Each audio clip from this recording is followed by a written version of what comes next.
Good evening, everyone. How are you all? So, welcome to First Aid AMC Clinical free 2-week sessions again. So far we have finished a lot of sessions with you already, right? So we have done psychiatry with you, and we did a psychiatry MSc class followed by a role play on that, and then we have done 2 random role play sessions, which was taken by Dr. Cynthia. And then we have done cardiology theory sessions. So we had 2 classes on cardiology clusters. So we did few clusters which is important for your exam, such as we have covered syncope cluster, chest pain cluster, palpitation cluster, right? The only thing that we are left with is CVS risk assessment. And after the CVS risk assessment, we are going to do some role play on those cases. So how we normally do the role play is sometimes we try to include cases that is important for your exam, and also if something we have missed in our theory session, we try to include in our role play class. So you might come across some new cases today while we are doing role play. Okay, that's just to make sure that everything is well covered and there is nothing new come in your exam. So let's start with the CVS risk assessment, and then we will start with our role play. So CVS risk assessment, it is important to know because we have seen a lot of questions coming from the CVS risk assessment. So we need to know about it, how to take a proper history to assess the cardiovascular risk for a patient. So very common scenario is this one, like you're a GP, a middle-aged man, come to your GP practice to have a consultation after his brother had a recent coronary bypass surgery.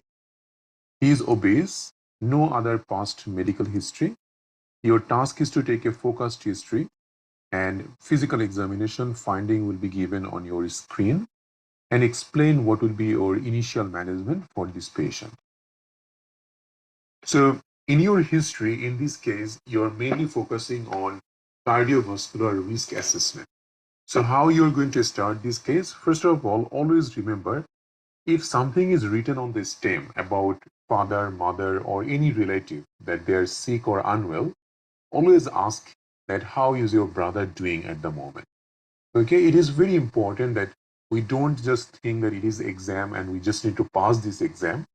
When you start thinking as a whole, when you start thinking that, well, this patient came here, but recently his brother passed away, or recently his brother had a cardiac event, I should at least ask that how is your brother doing.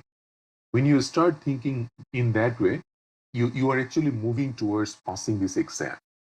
Okay. Now, first of all, you introduce the patient. Hi, John. This is Dr. Arshan. I'm one of the GP in this clinic. It's very nice to meet you. So, John, I understand that you are here to talk about, like you can say that, John, I understand that you want to discuss something with me because your brother had a recent bypass surgery. I'm really sorry to know about it, but how is your brother doing right now? So this should be your approach in here. And once you start in that way, examiner will be happy, role player will be happy, and you are good with the approach.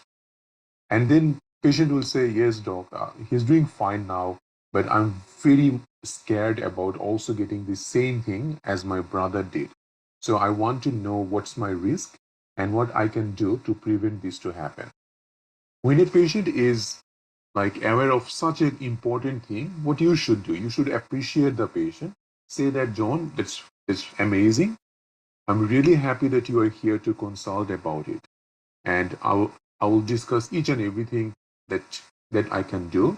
And I'll try to find out your risk factor and discuss what you can do to prevent this. So let's start asking few questions to find out about your medical history. Okay? And then you will follow these A, B, C, D, E, F, S. This is the like mnemonic that we follow to find out the cardiovascular risk for a patient. So A for alcohol intake, B for blood pressure, body weight, C for cholesterol, D for diet and diabetes, E for exercise, F for family history of heart condition, S for smoking, very important, and another is for any stress, And lastly, we finish with past medical or surgical history. Okay, so for this case, first of all, you have done your initial approach, and then you will ask about this ABCD EFS. So you will ask the patient. First, you can even start with some symptom.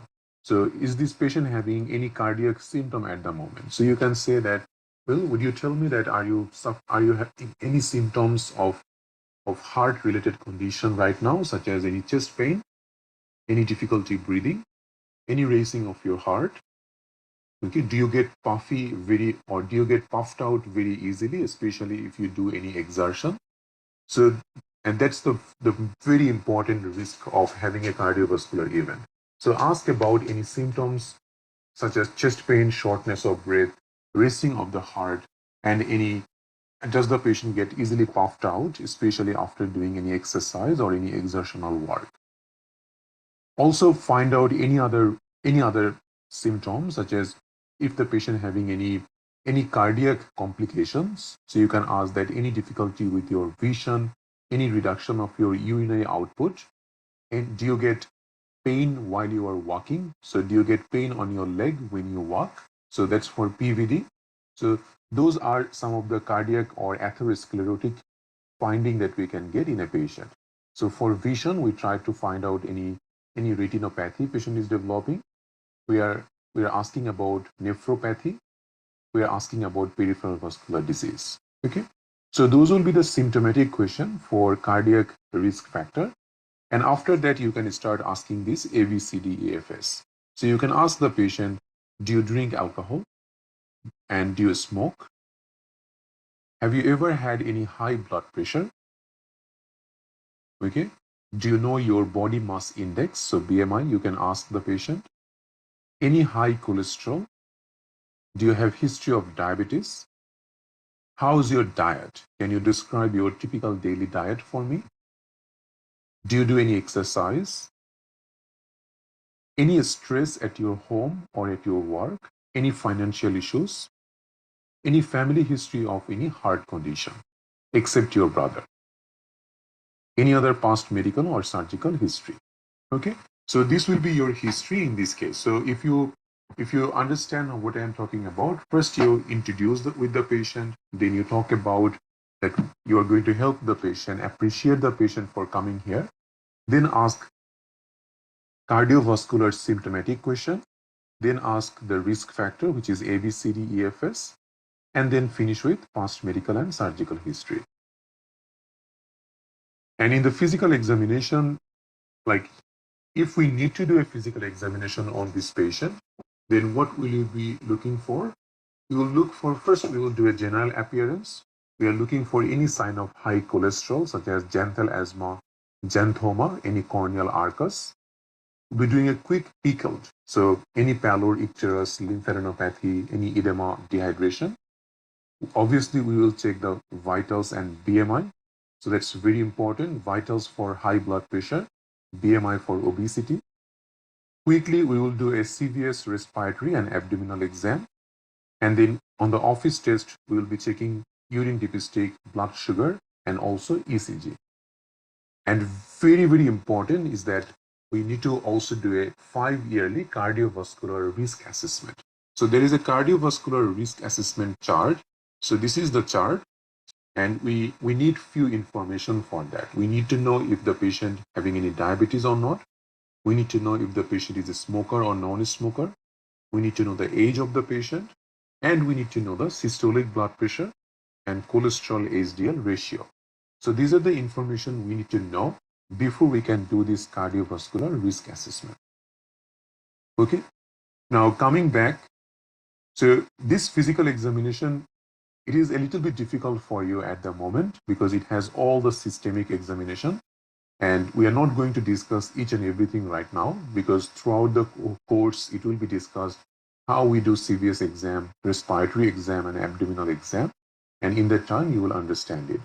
Okay, but for now, just keep an eye that this is how we would do a physical examination on such a patient.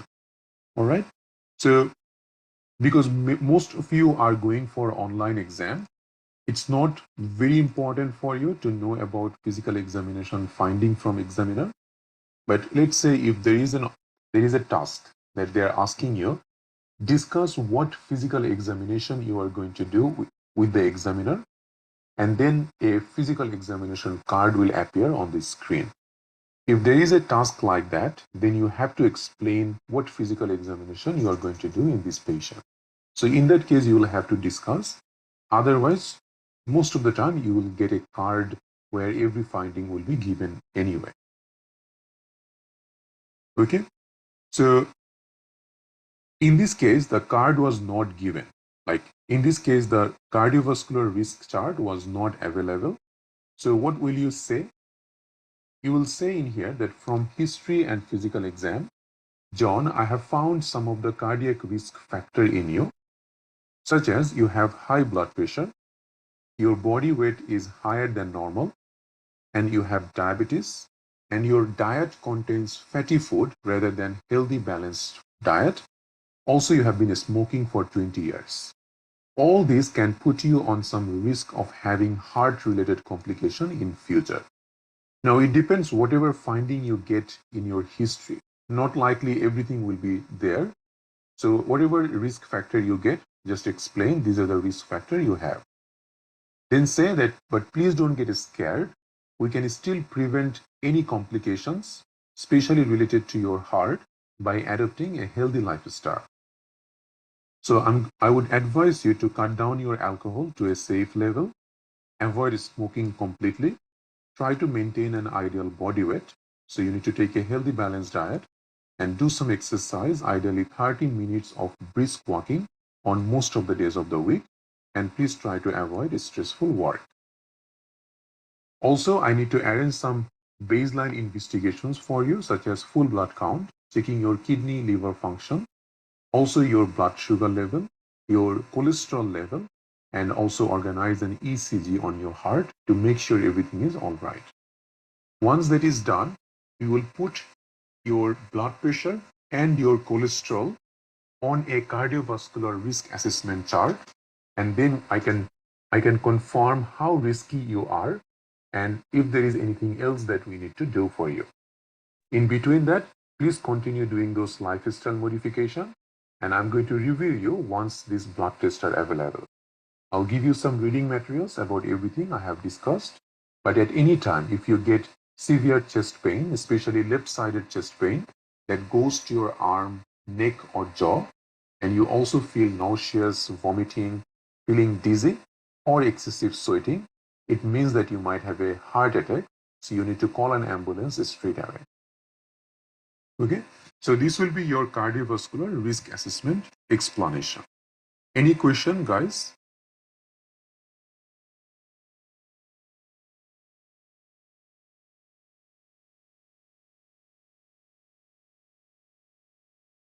And there is another case we have seen long time ago.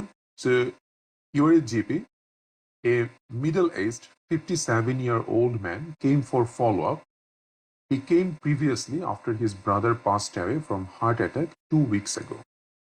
He is a smoker, unremarkable past medical history. There is some blood investigation result for this patient. So you have found systolic blood pressure is 160, diastolic 100, full blood count normal, and in the lipid profile, cholesterol HDL ratio is 8/1. And they have given a cardiovascular risk assessment chart. Okay, so your task in here would be explain the. So first you would take a history from the patient. Then they can say physical examination card will be given on the screen. And then they will say explain the cardiovascular risk chart with your patient and explain how much risk this patient is having and explain further management. So that will be the task in here. Now everything is same in here, the history, physical examination. The only thing is that you have to plot this finding on the cardiovascular chart, and you have to discuss this chart with the patient, which can be quite difficult because it is even difficult for you to understand. So you have to make sure to make it as simple as possible for the patient to understand. But first, you should understand it. So for a cardiovascular risk assessment, yes, it can come in online, doesn't matter. They can easily give it online.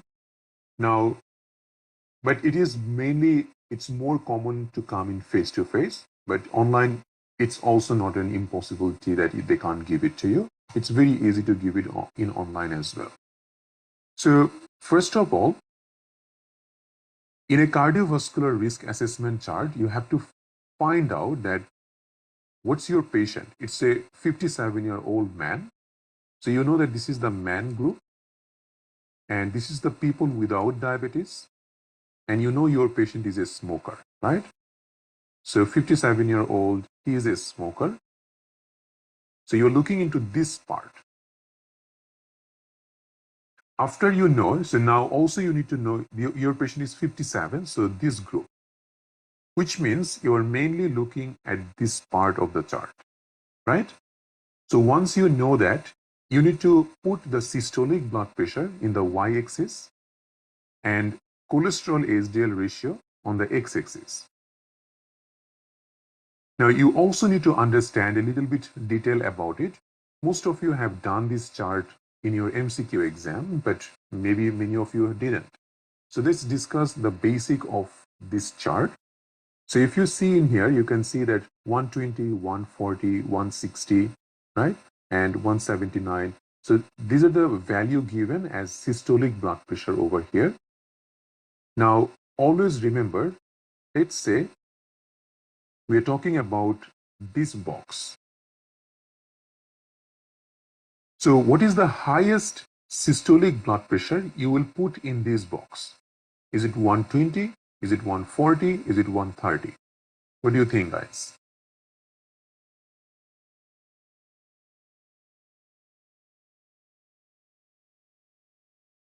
130. Very good. So that's right. So just add 10 with this number.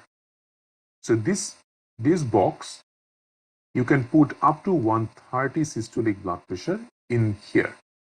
And the same way, this is up to 150. This is up to 170. So you just add 10. Okay. Now that you know this part, coming to total cholesterol and HDL ratio, if we look at here, you can see 4, 5, 6, 7, 8. This box, it is written 4, but the highest that you can put here is up to 4.5. Okay.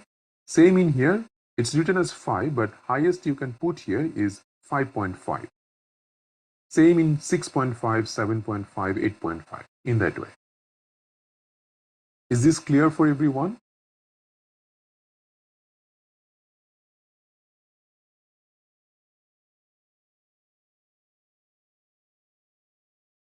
Yep, very good. Now, let's see what our patient has got. Our patient's systolic blood pressure is 160. So, where we are going to put it? So, 160 means that it is on this box, right? So, anywhere in this box, that's 160. And we know that cholesterol and HDL ratio is 8/1, so it's 8. So where is the 8? So 8 is on this box. So you just go up. So you know how to put a graph, right?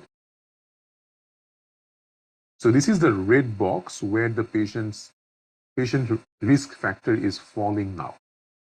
So now you compare this red box over here, and you can see that red has the highest risk, more than 30% risk. Okay, so that's how you have to measure this. Is this understandable for everyone? Anyone having any confusion?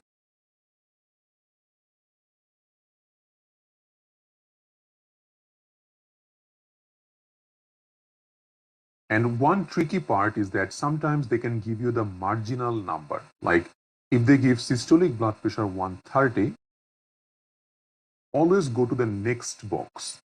So when there is marginal value, we go to the next box. Okay.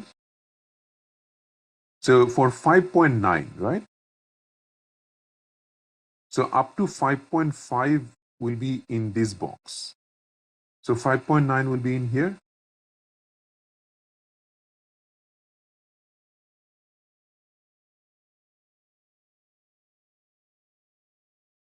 Okay. All right. Now, let's say that how you can explain this to a patient. So the explanation should be very simple, clear cut. So you'll say that, John, let's discuss this cardiovascular risk assessment chart that we have done for you. So if you see over here, John, so in here there are multiple chart that you can see. So on the right hand side, this chart is for men and the left side is for women. And you can also see that there is one for a smoker and one for non-smoker. And also in here you can see that there is some different age group that they have put here. Now, based on your case, because you are men, you have been smoking, and your age 57, we are mainly focusing on the right hand side. Okay. Now, if you look on this right hand side, you can see that there is two value that's very important for your case. One is your blood pressure and another is your cholesterol value. So we put your systolic blood pressure, which is the top blood pressure. In your case, we found it as 160. And then we also put your cholesterol ratio. In your case, that. So what we have done is that we put your systolic blood pressure and your cholesterol ratio in this chart, and we have found that your risk is marked as the red box. And then we compare this red box with this risk factor over here, and you can see that for someone who is marked as red, it means that they have more than 30% risk of having a cardiac event in the next 5 years. And that put you in a high risk scenario. I'm very sorry to tell you that, but please don't get scared. There is still a lot of things that we can do to prevent these complications. Okay, so very nice and easy, as simple as you can. Just explain it. You don't need to show the patient how you are plotting the graph.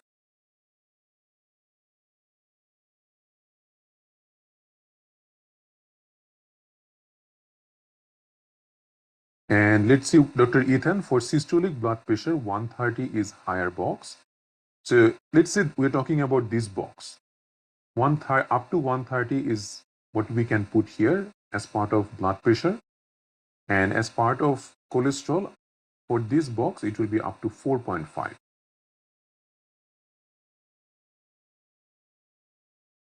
And if systolic blood pressure is 150, yes, so 150 means this is 150 zone, right? But because 150 is marginal, it will go to the third box.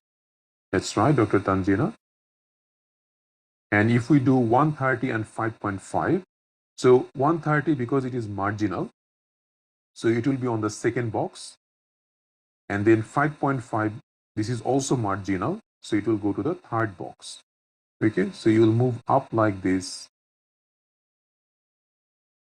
So it will be this one. So that's your 25 to 29.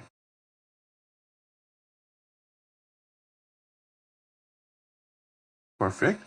Okay, so that's all that we wanted to discuss as part of cardiac risk assessment. Let's start the role play. So who wants to do the role play now? You can just write it on the chat box, and then one by one we can start it.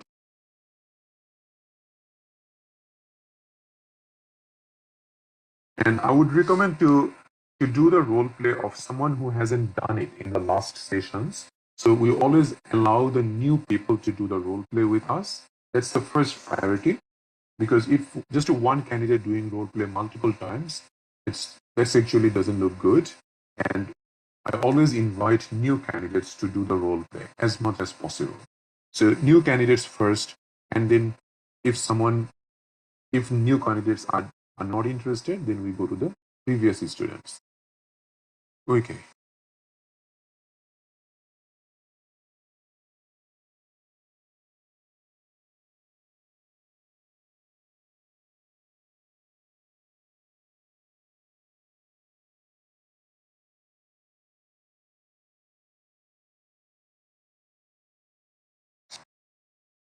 So, Dr. Jahara, you did last time. I will skip you just for now.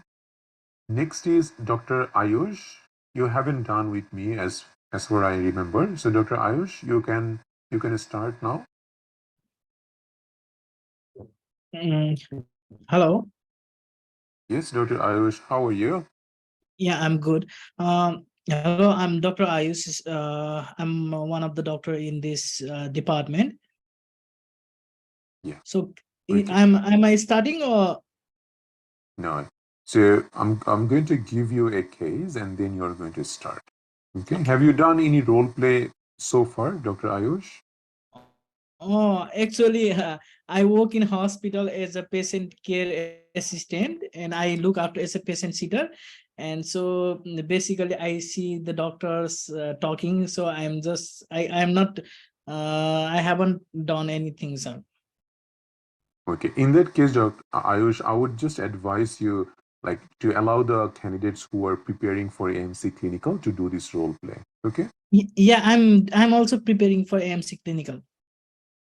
All right. Okay. That's all good. So then let's try. Okay.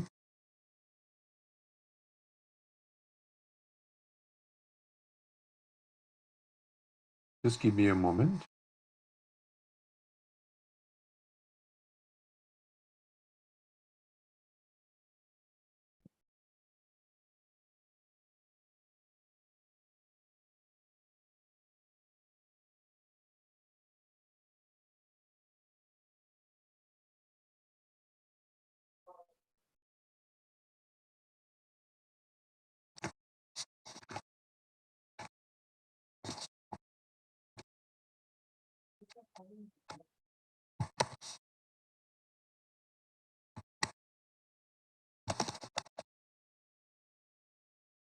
Okay. So in AMC Clinical, you get 2 minutes to read the case and 8 minutes to do that.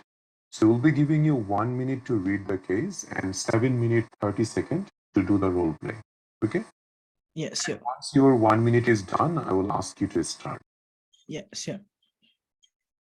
So this is your case, Dr. Ayush. Yeah.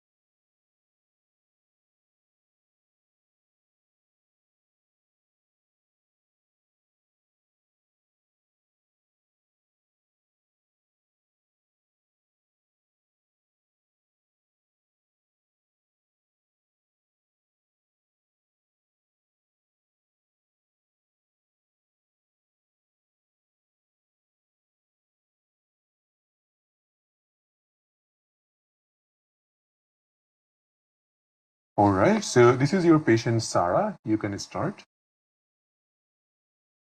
Hello. I'm Dr. Ayush. Am I speaking with Sarah? Yes. Hello, Sarah. Actually, I understand that you were advised by the nurse to see the doctor. So, is there anything that I can help you with? I'm not sure, doctor. I was asked by the nurse to see you. Yeah. Uh, yes, Sarah. Actually, in the previous time when you where you were mean for blood donations, our nurse had check your blood pressure, and it was a little bit high on 3 different reading. So, how are you feeling now? I'm feeling all right. I have never known about it. So, what's this higher blood pressure? Uh, Actually, Sarah,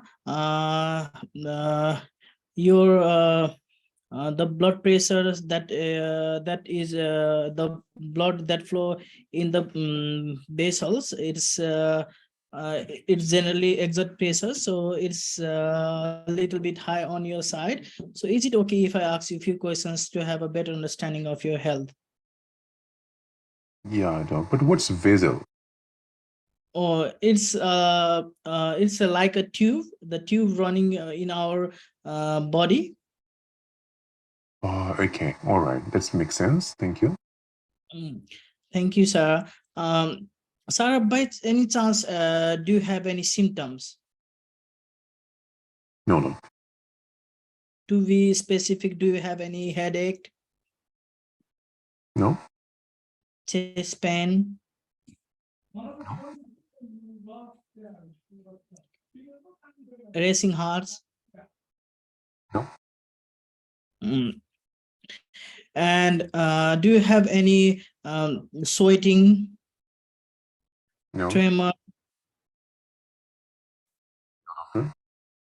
Okay, Sarah.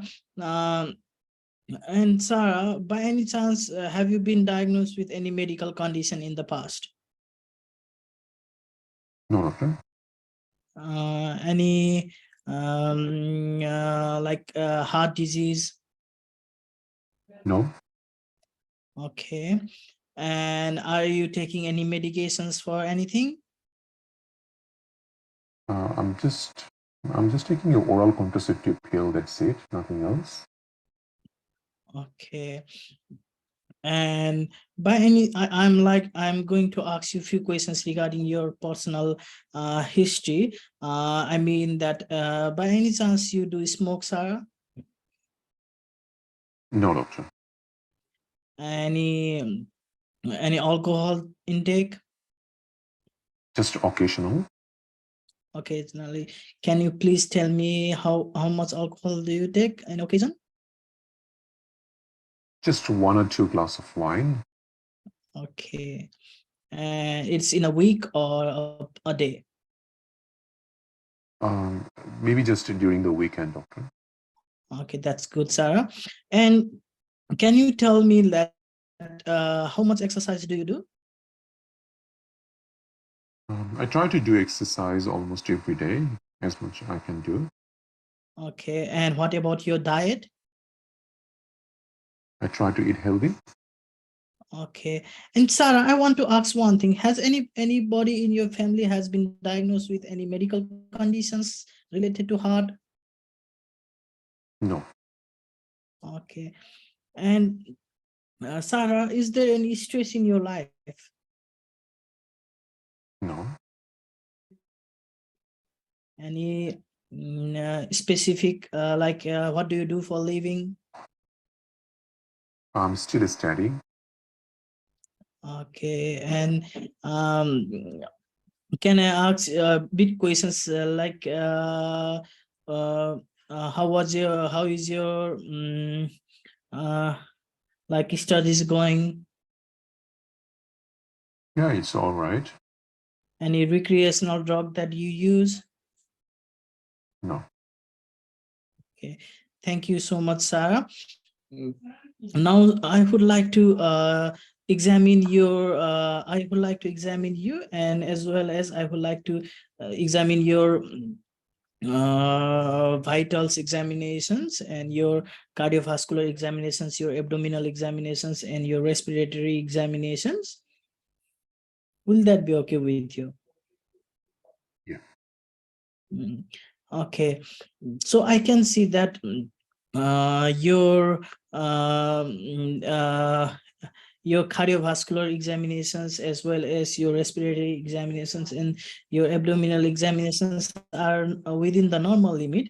And now I would like to send some basic basic office investigation, your urine, UNEs, your I would like to do some ECGs, and I would like to do some blood sugar level. Will that be okay with you? Yeah, sure, doctor. Okay, thank you so much, Sarah. And I can see Sarah. And one by any chance, Sarah, do you feel hot when other feel cold? No, And how is your bowel and bladder habit? fine. Okay. And can you please tell me about your menstruation? How is it? Yeah, it's regular. Okay. Uh, any like, can you tell me when was your last menstrual period? It was 3 weeks ago. Okay. By any chance, you are even though you are taking the pills, by any chance you are pregnant? I don't think so, doctor. Okay. So Sarah, so I would like to from what you have told me, do you have any idea what is going with you? No, doctor, I just don't know. Yeah, please tell me. Yeah. And do you have any specific concerns? No. Okay. So Sarah, so from what you have told me and from my assessment, Time up. thank you. Sorry. But what do you think is the cause, or what's the diagnosis in here? It's, I think it's like from my understanding, the diagnosis would be like like, I don't know. I actually we need to do further investigations to rule out, but I think it's the BP cough error. I would say. Yeah, so, okay. Actually, what it is that it's a 22-year-old female. Getting a essential hypertension is not very common. There must be Mhm. something which is causing it. Okay. Mm. Now, yes, it can be a white coat hypertension. We can't be totally sure Mhm. because we first need to know that if this blood pressure reading was done, all of these three readings are done in our office reading or not. But even before that, when there is a multiple blood pressure reading and everything is showing high, and if we will try our best to find out if there is any secondary causes that we can find out. And in this case, we found that patient is taking oral contraceptive pill, Oh, and that's okay. one of the very very common cause of having hypertension. And there is a case which comes in AMC clinical called OCP induced hypertension, and that is the case. Okay. Okay. Thank you, sir. So no worries. So we'll discuss about all of this.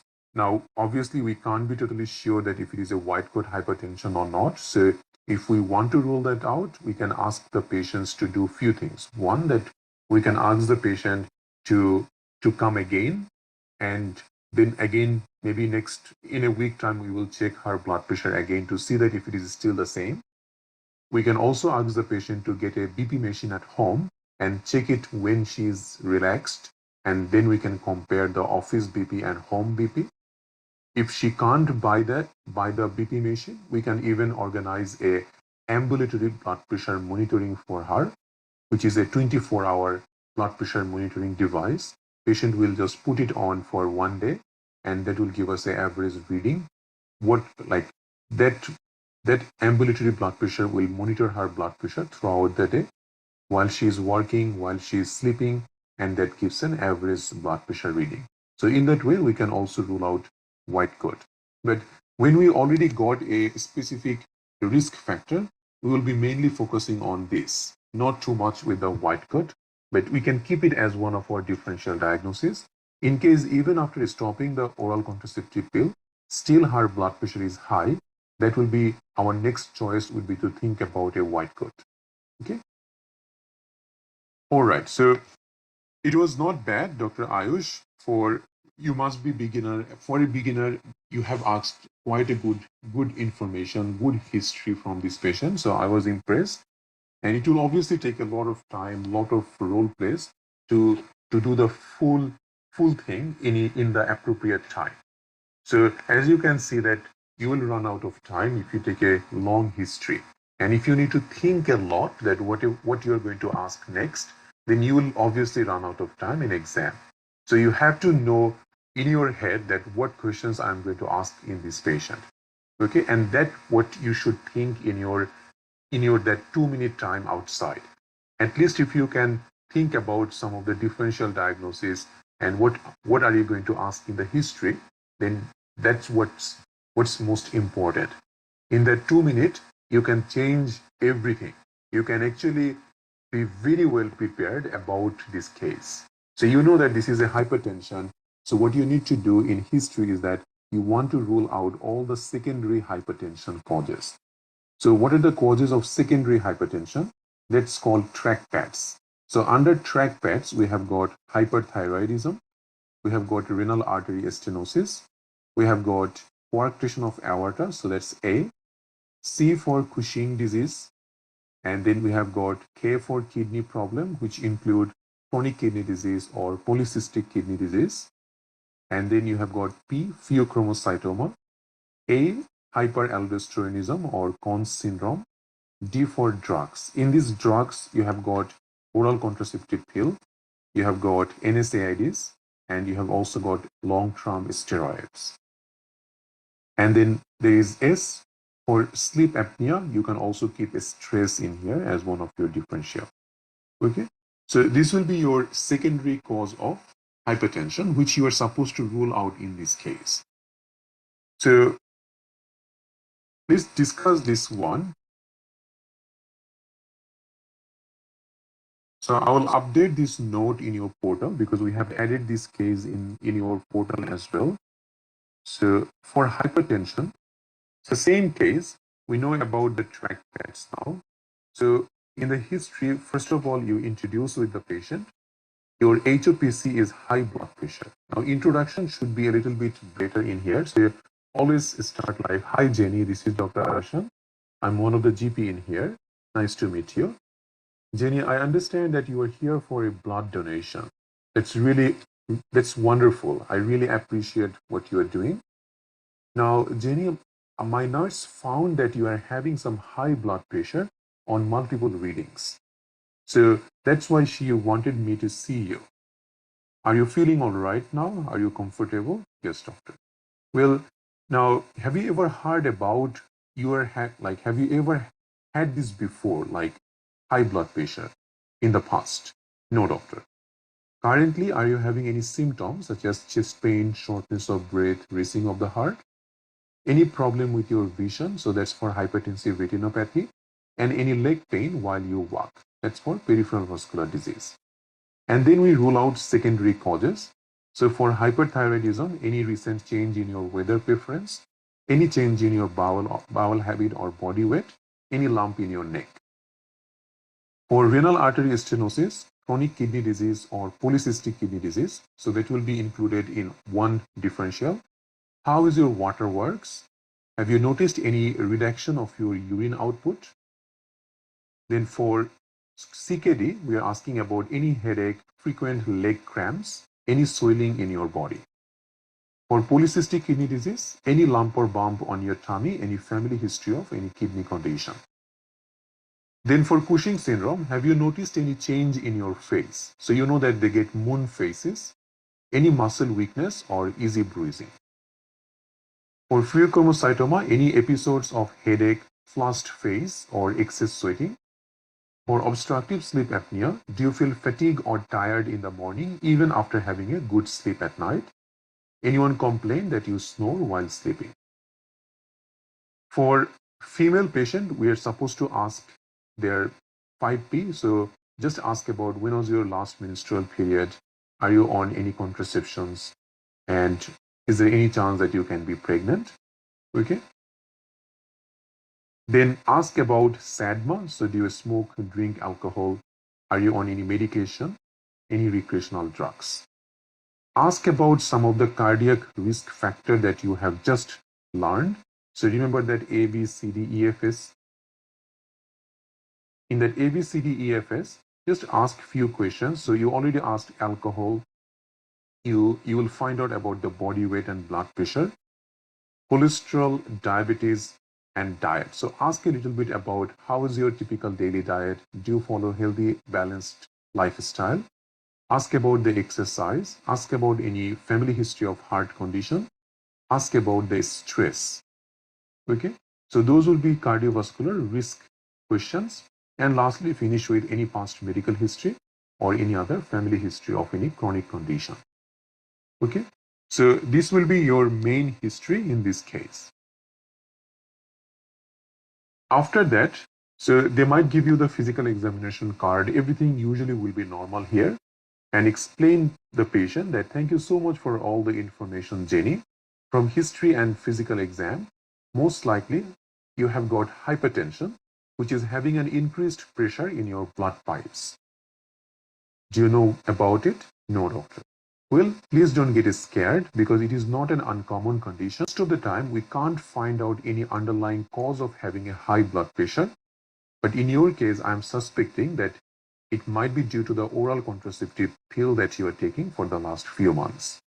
But it can be due to other causes as well, such as it can be due to, now in here you are supposed to give some of the differential diagnosis and say why it is unlikely.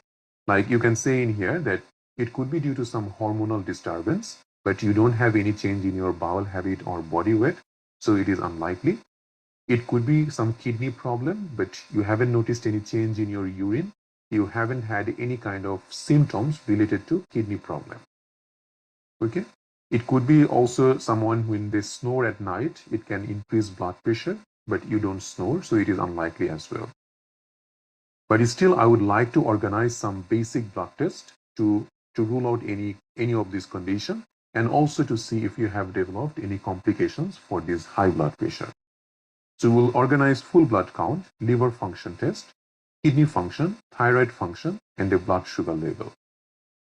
If everything comes normal, then we can think that it is the oral contraceptive pill that's causing the high blood pressure. In here, you can add a few other things about white coat hypertension. So you can say that, well, in other way, sometimes you can also develop a condition called white coat hypertension, in which when you are in an office or when you are with a health professional, your blood pressure can go high because of anxiety. But if you do the same blood pressure in a relaxed environment, such as at your home, your blood pressure might be totally normal. So to rule that out, I would advise you to check your blood pressure at home for 1 week, and then please bring a diary with you so that in a week time, we can check your home blood pressure, and also we can recheck your blood pressure in here to see if there is any difference. But in case you are having this high blood pressure constantly at your home in here, then left untreated, it can cause serious complication that can affect your heart, brain, kidney, and even your vision. But still you are too young and you don't have any other cardiac risk factor. So if we can manage if we can manage it effectively, you should be fine. So reassurance is always important. And that's why I would advise you to stop the oral contraceptive pill now, and please make another appointment with me to discuss further contraceptive options. As you are sexually active, I would advise you to at least use a condom for the moment. Please make sure you follow lifestyle modifications. So diet, exercise, that's always the best thing to do. I will review you again once these blood tests are back, and also I will check your home blood pressure to make sure it is not a white coat hypertension. I'll give you some reading materials about everything I have discussed. Do you have any questions? Okay, so that will be the case in here. Everyone all good? Any question with this case? So this is a little bit of new case. That's why we have added it. And I know that we haven't discussed it in your class.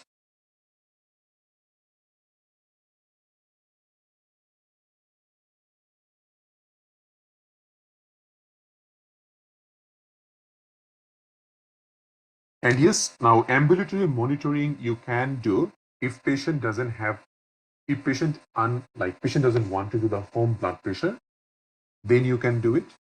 And you don't necessarily need to do it just now. You can say in your explanation that, let's say that if we find there is a marked discrepancy between your home blood pressure and the office blood pressure, and then to confirm it, we can arrange that 24-hour ECG monitoring. So that can be done later on.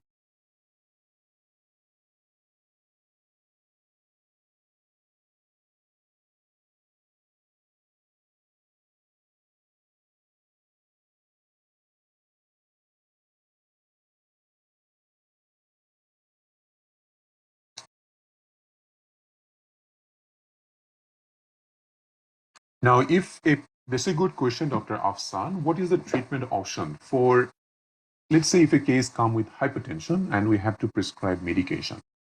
Now, that's a long discussion about hypertension management. So it's a lot of things. First of all, you can't start medication based on a single setting blood pressure. Even if you do multiple reading today, you have to do another reading in a separate occasion.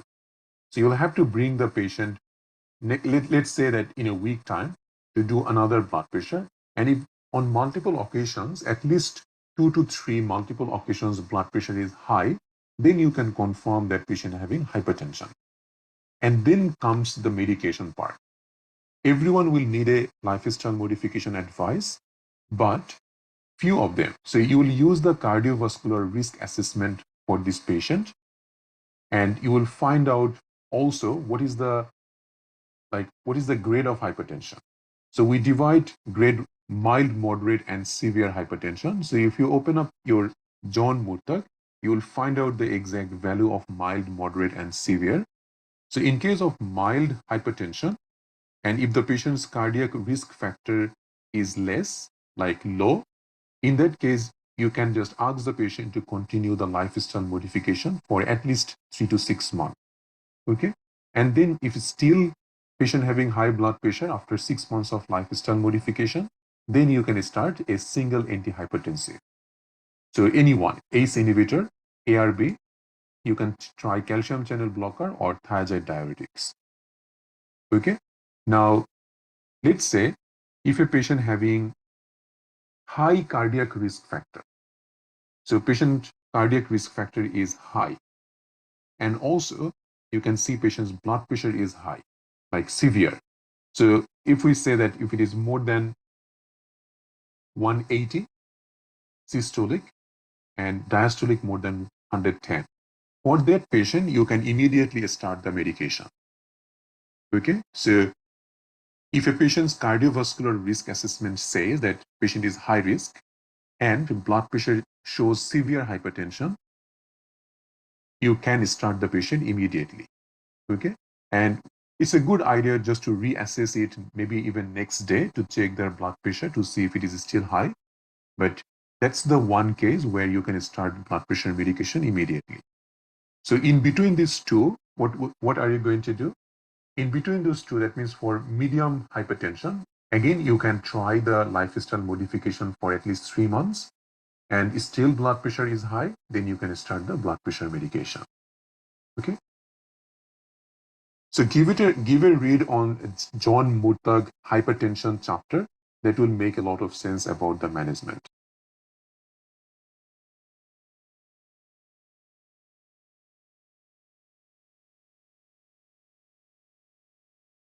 Yeah, oral OCP induced hypertension, physical examination will be normal. Yeah, it's the same John Murtagh that you have read, Dr. Devi, the 8th edition. Just read the hypertension chapter, just to get a little bit of idea about the management.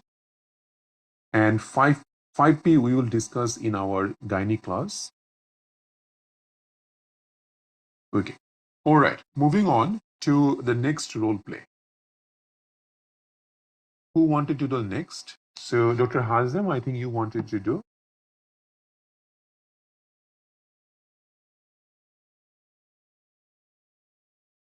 Oh, no, that one. The P card showed everything normal. That's not the blood pressure. And this P card is not the second visit. Okay, so patient came here today. Nurse found out blood pressure is high. So it's today, and you have also examined the patient today. Okay, P normal, it actually meant that cardiovascular, respiratory, everything else was normal, not the blood pressure.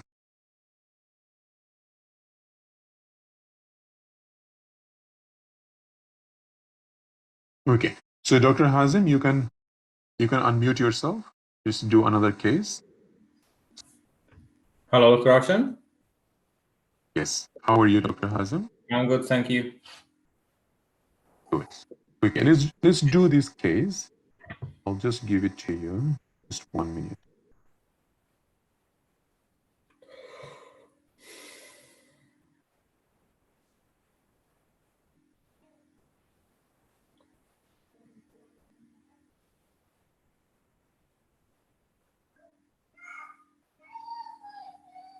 So this is your task. Your 1 minute time just started. Yeah, thank you.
All right. So this is David with you. You can start.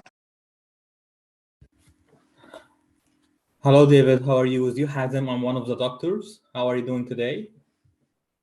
I'm good, doctor. Thank you. So, David, I have heard that you had two falls in the last 2 nights. So, can you tell me more about it? Yes, doc. I don't know like what's happening. I've never had this before. I'm in my 70s, but this is quite strange for me that for the last 2 nights I keep getting awake in the night, and whenever I go for the toilet, I just feel very dizzy, and few occasions I just had a fall and I even lost consciousness one time. Oh, sorry, David. I'm very sorry to hear about this. So, I will need to ask you more questions just to explore what's the reason for this fall. Is this okay with you? Yeah, sure. Okay, so David, you said you had this fall when you wake up at night and then try to go to the toilet, as I can understand, and one of them you lost your conscious, right? Yeah. So before you had this fall, David, do you feel any symptoms? I mean, do you feel any dizziness, any lightheaded? Felt a little bit dizzy, yeah.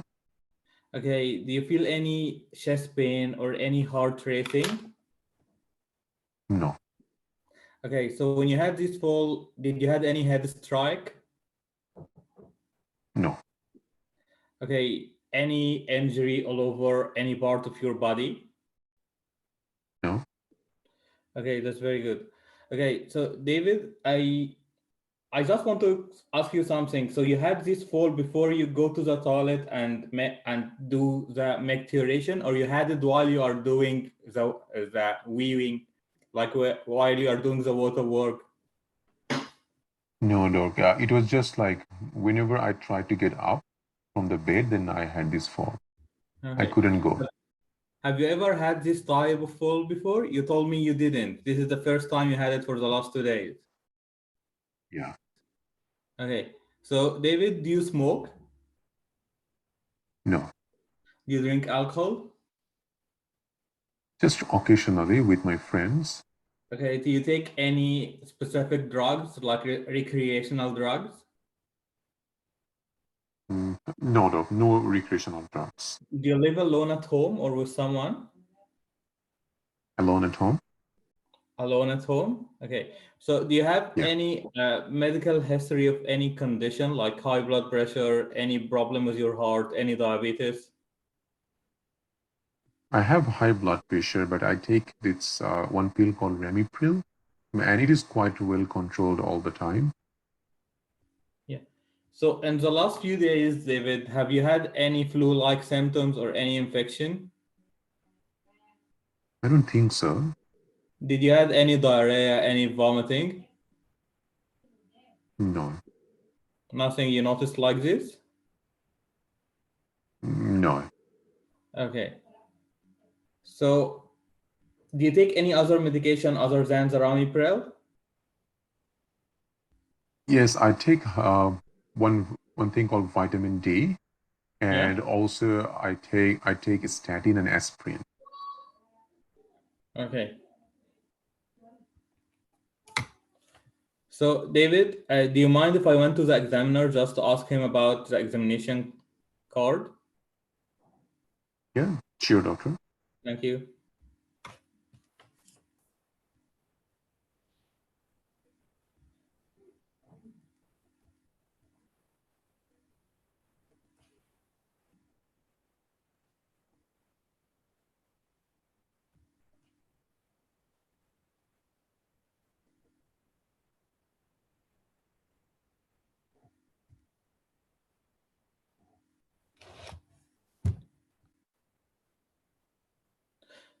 So David, let me just go quickly and tell you what we have found through the examination. So everything seems okay, but your blood pressure we measured while you are sitting and while you are standing. There is a significant difference of 30 unit difference from the standing and the sitting. This is something called postural blood pressure drop. And we also did a urine dipstick, which showed some signs of infection in your urine. Let me check with you again. Do you have any urinary symptoms? Sorry? No. All I can say is that I'm going to the toilet a lot because, as I say, that I'm getting up multiple times at night just to pass the urine. Okay, so no burning sensation, no other thing, only increased frequency. Yeah. Okay, yeah.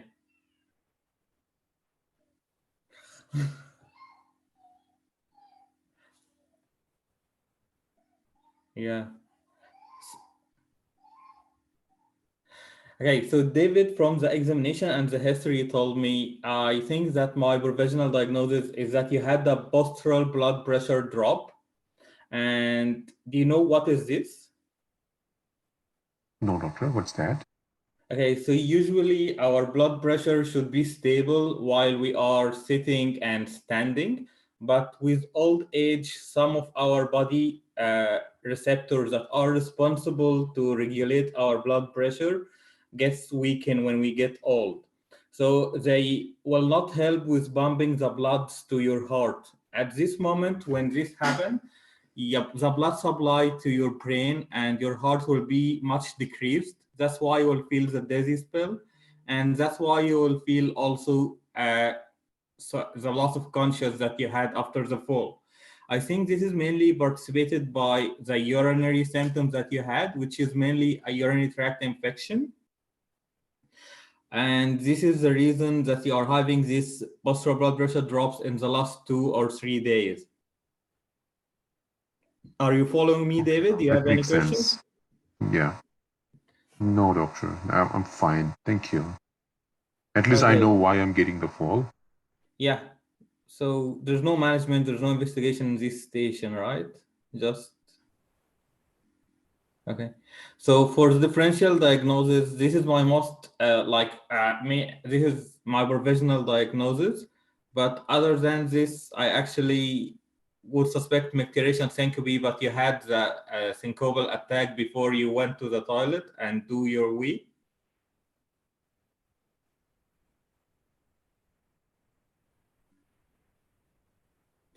So David, are you following? Yep. Okay. Do you have any questions to me? Time up. Okay, sorry. Time up, doctor. Thank you, Dr. Hazim. That's Thank all you. good. You are very good, Dr. Hazim. So I'm very impressed about the confidence that you have when you are doing these cases. That's very important part of the exam. Even like when you are confident, it shows in your tone, your voice, your attitude, everything. Just keep it up. It will be amazing in the exam. Thank The you. only thing I would say in this case is that think it I as a didn't. real life scenario. Don't think it is an exam. That's the main Okay. thing. When you did the case, it looked like it's an exam scenario. You are trying to finish the task, Okay. but just keep remembering that it is just a real life scenario. A patient came to you with recurrent fall. Think in that way. Just make it smooth. What I would like to have in this case from you is that just a smooth finishing of the case rather than making it as an exam scenario. Okay. Yeah. So Yeah. how to do that? So the main thing is that everything that you will be doing, just follow first start with the history, then try to ask more history questions, because what I found that there was a lack of differential diagnosis in the history.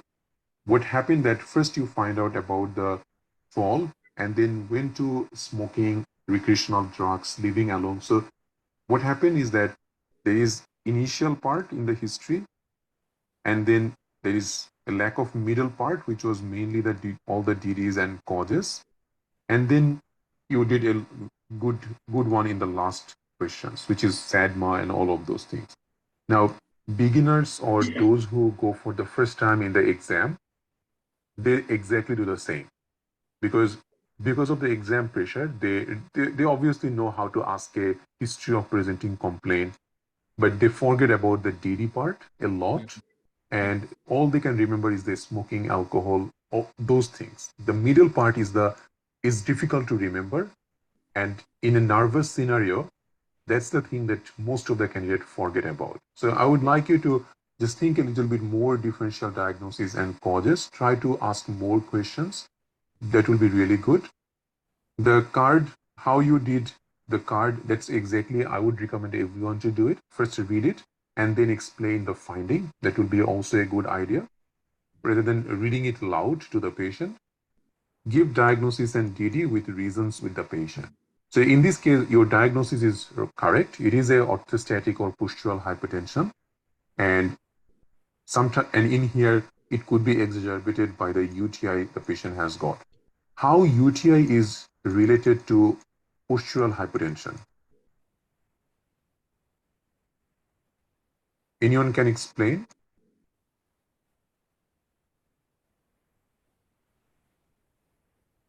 Now we know that infection, septicemia, fever, it can cause orthostatic hypertension.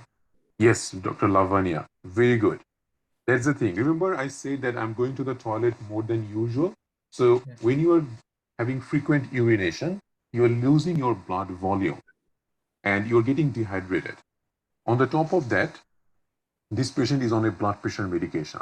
So when you are hypovolemic and you are taking a blood pressure medication, you can end up getting a postural hypertension. So all you need to do is to explain in this way that from the history physical examination, it seems like the cause of your fall is multifactorial, but I have found that your blood pressure drops quite significantly when you stand up from your sitting position. And that is what we call as postural hypertension.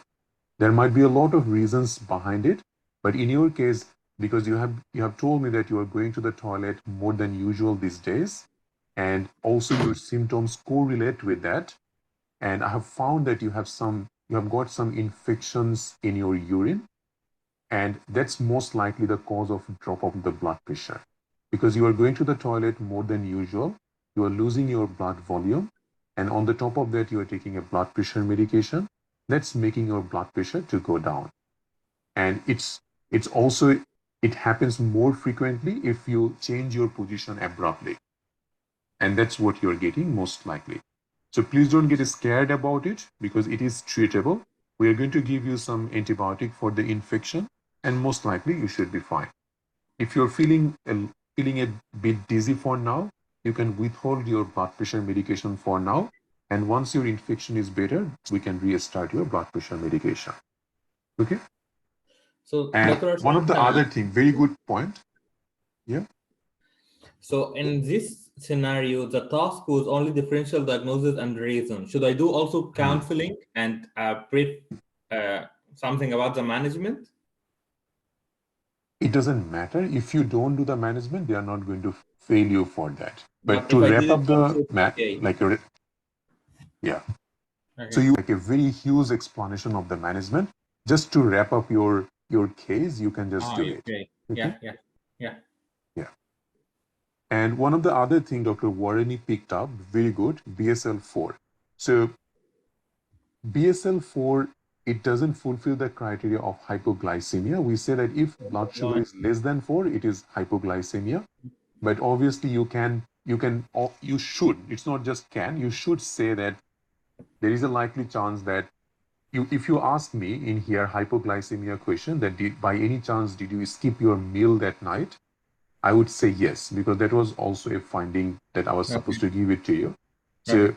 patient skipped the meal, and also you found the blood sugar staying at 4. You can also let the patient know that, well, we have found that your blood sugar level is a little bit on the lower side.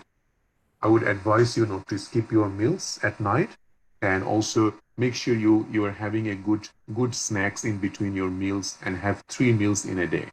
Okay, so that's also one differential diagnosis in this case that you can add.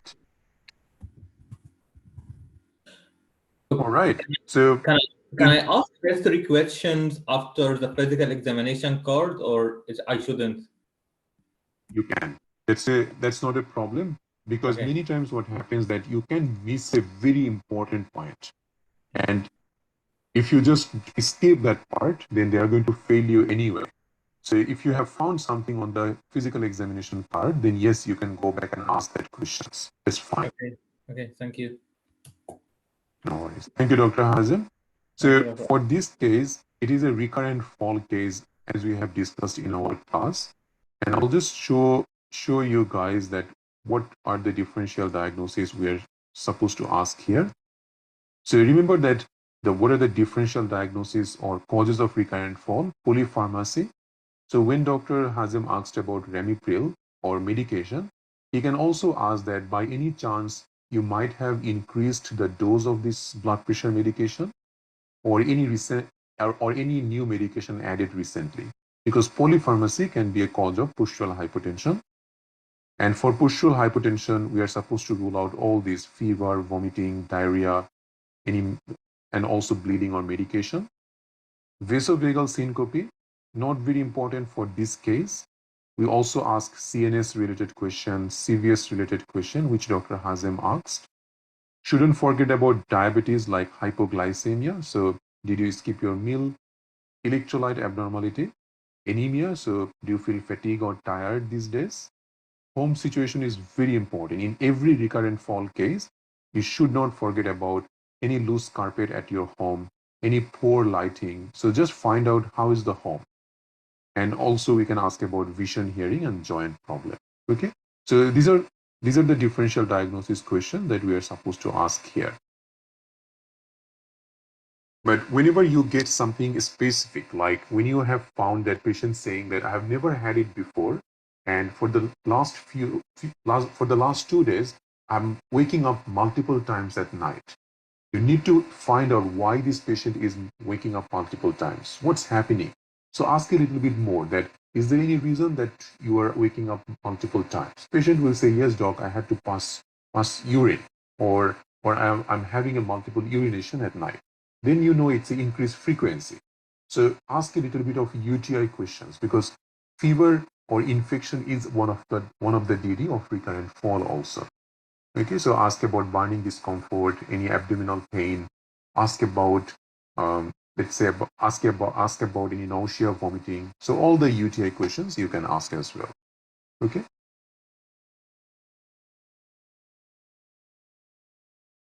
All good. Any question with this case, guys? As you can see, that it's not always that in exam everything that we discuss, it will just come in your exam. Anything can come in your exam. That's what's my main motive today, for you to see that the same case, recurrent fall, but how we have just made it a different case, right? So you will see that how one cluster can make several cases. So even with recurrent fall, I can give you 3 or 4 questions, which is super important for exam. So that's why cluster-based approach is important, and always try to keep your eyes open in your exam. Your mind should not be focused on some recalls or some questions that you know. Your mind should be open to everything, every possibilities, and then only you should be able to pass this exam. Okay?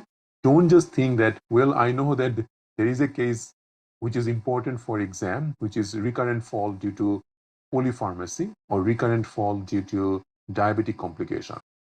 And if I don't get it, then I will not think anything else. It should not be like that. You think as you get history in the exam. Whatever history you get, you try to go in detail about it. Okay? Who was next to do the role play?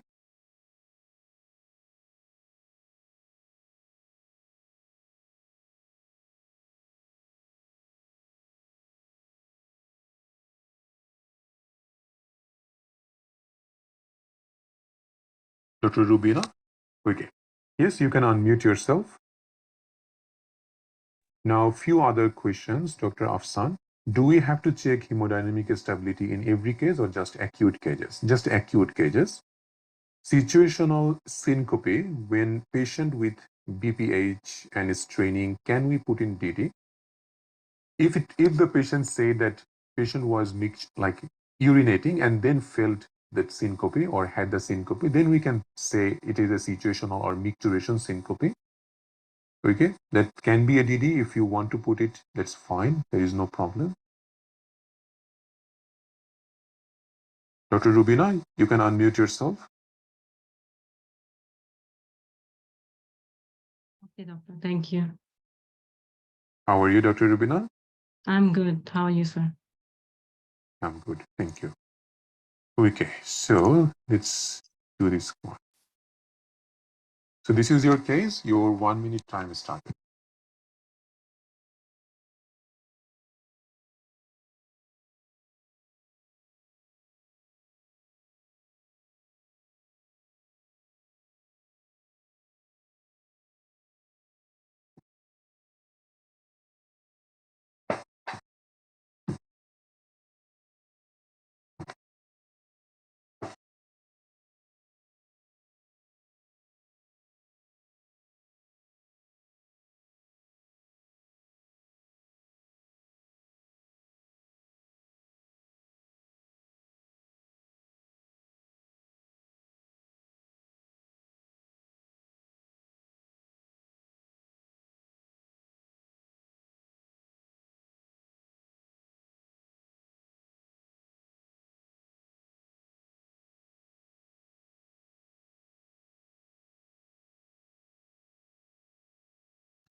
All right, so your next patient is Annie. You can start. Hi, my name is Dr. Rubina. I'm one of your doctor working here today. Before I proceed with the history, I would like to show that my patient is vitally stable. I would like to check her blood pressure and pulse. Okay, Annie, so I will be your doctor for today. How are you feeling? Not good, doctor. I'm feeling this racing of my heart. I can feel my heart is jumping out. So I'm just not sure that why it's not stopping. Okay, Annie. Is it the first time that it's happening to you? No, it happened a week ago also, but at that time I was just watching a movie and suddenly I could feel my whole bed was jumping. And I was just very scared, but it just stopped after half an hour. Okay, okay, Annie. And along with this, have you noticed any other signs and symptoms? For example, are you able to breathe properly Yeah, doctor, during I'm the fine with episodes? that. You're fine with that? Okay. And Yeah, have you noticed any chest pain along with that? no, Any dizziness or vomiting? I'm feeling a bit dizzy, but no vomiting. Okay. And so um, it was a week ago that happened to you. And what did last time when this same thing happened to you? Yes. You did anything for that? Like when you in the same episode happened to you last time, did you do anything for that? No, it just stopped by itself. Okay. And is it still happening right now? Yes. Okay. So any before okay. And can I ask you a few more questions? Any if you are feeling like you can answer them? Yeah, sure. Okay, any. Um okay. Have you recently got any blood loss? When was your last? I'm gonna ask some personal questions, any if you can answer them, whatever we talk will remain confidential between us. When was the last time you got your periods? 2 weeks ago. Okay. Are your periods heavier than usual or they're the same? It's the same. Okay, any? And do you have any problem where you lose more blood or your blood don't stop or anything like that? No. Okay, any? Do you take any medications for any medical illness? No, doctor. Okay, do you have any past surgical history? Have you ever underwent any surgery? No. Okay, any? Do you smoke or drink? No. Okay, and are you single or are you any relationship? Are you in any relationship? No, doctor. I'm single. Okay, thank you so much, Annie. Before I could proceed, I would want to speak to my examiner. Thank you so much, Annie.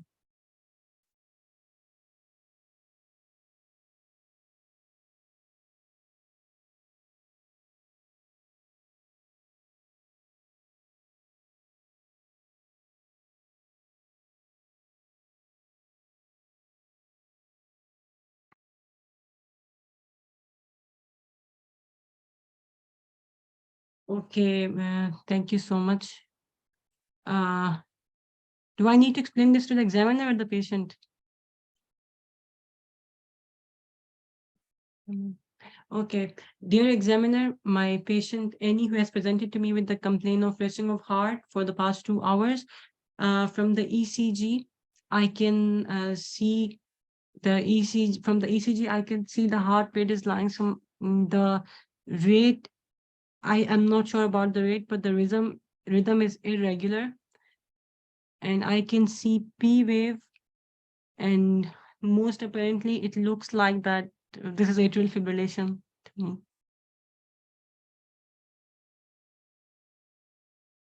From the rhythm, since it is irregular, it most apparently looked like that it is atrial fibrillation. I would want to go back and explain that. Okay. Okay, Annie, thank you so much for your time. Annie, from your history and from your the ECG that I just saw, most apparently you are suffering from a condition that is called atrial fibrillation. Are you with me so far, Annie? What is atrial fibrillation? Okay, I will explain that to you. You've never heard of it before? No. Okay, Annie. So first of all, you don't have to be scared about it, because now that you are here, we will treat you. And basically, you have to understand that our heart is like a four-chambered box, and it has the electrical activity that is generated in one of the upper chambers. So what happens is that the upper chamber, there is a place that generates this electrical impulse, and in your case, this place or this area, which we call sinoatrial node in medical terms, but you can call it electricity generating place. It basically it has got some trouble with it, so it's not working properly, or so your heart, so the electrical impulses in your heart, it's all disturbed. It's irregular. Usually it has to work in a regular manner, but now it's a bit irregular. So we have to treat this. We have to treat this so that because it can lead to complications. To avoid the complications, we will give you medication to control the rate. Are you with me, Annie? Do you have any questions? No, doctor. Thank you so much, Annie. So for now, I would like to give you we will give you some medications to control the rhythm and rate of your heart. And since I am a junior doctor here, I will refer you to a cardiologist who will further look into your ECG and then advise you the treatment accordingly. In the meanwhile, I would like to do the full blood count, UC, LFTs, and your further blood tests. And I would also like to do your echocardiography, so that I can look into any structural abnormality that is present in your heart. And in the meanwhile, I'll also give you some. Time up. Thank you, doctor. Okay. Dr. Rubina, good job. So you Thank you, sir. you are actually finishing the case. That's really important. That means you are, at least the time-wise, you are doing good. But still, I feel that there is a lot of things are missing in the task. But that's totally fine. At least the main thing I want to hear when you are doing it initially, that are you able to at least take a good history? Are you able to finish it in task? That's the first thing I would like to see. And you are doing that. And that's all that I need. What you need to do to improve yourself is to do more role play, because that confidence is still not there. But that's totally fine, because it takes even months and months to get that confidence in that voice, and you would not know that what am I going to ask next. And as an examiner, like, if the people who takes exam, they know that if you are thinking in your head about your next question. So even I could say that, yes, you are thinking in your head that what am I going to ask next? So that part you have to get over, which is a very big deal for exam. And it only happens after doing a lot of role plays. When you do this case again with another partner, you will find you have done a little bit better. If you do it third time, you will see that you have done like really, really good. So try to do that. If you don't have a study partner, at least just do it by yourself, record it, and see what you have done mistake. That's also fine. As long as you are trying to do it, that's all that you need. Now, few things. If you see the vital given on this stem, you don't need to say that you are going to check it, because it's already given. Vital is stable. And many times in online exam, this will be given. So if it is given, you don't need to say it in your task. Okay. Next thing I talked about, yes, being more confident is important. Ask more question about palpitation. This patient's HOPC is palpitation. So you have to make sure you ask a detailed questions. So can you tell me a little bit more about your palpitation? When did it start? So we already know it started 2 hours ago. So that's fine.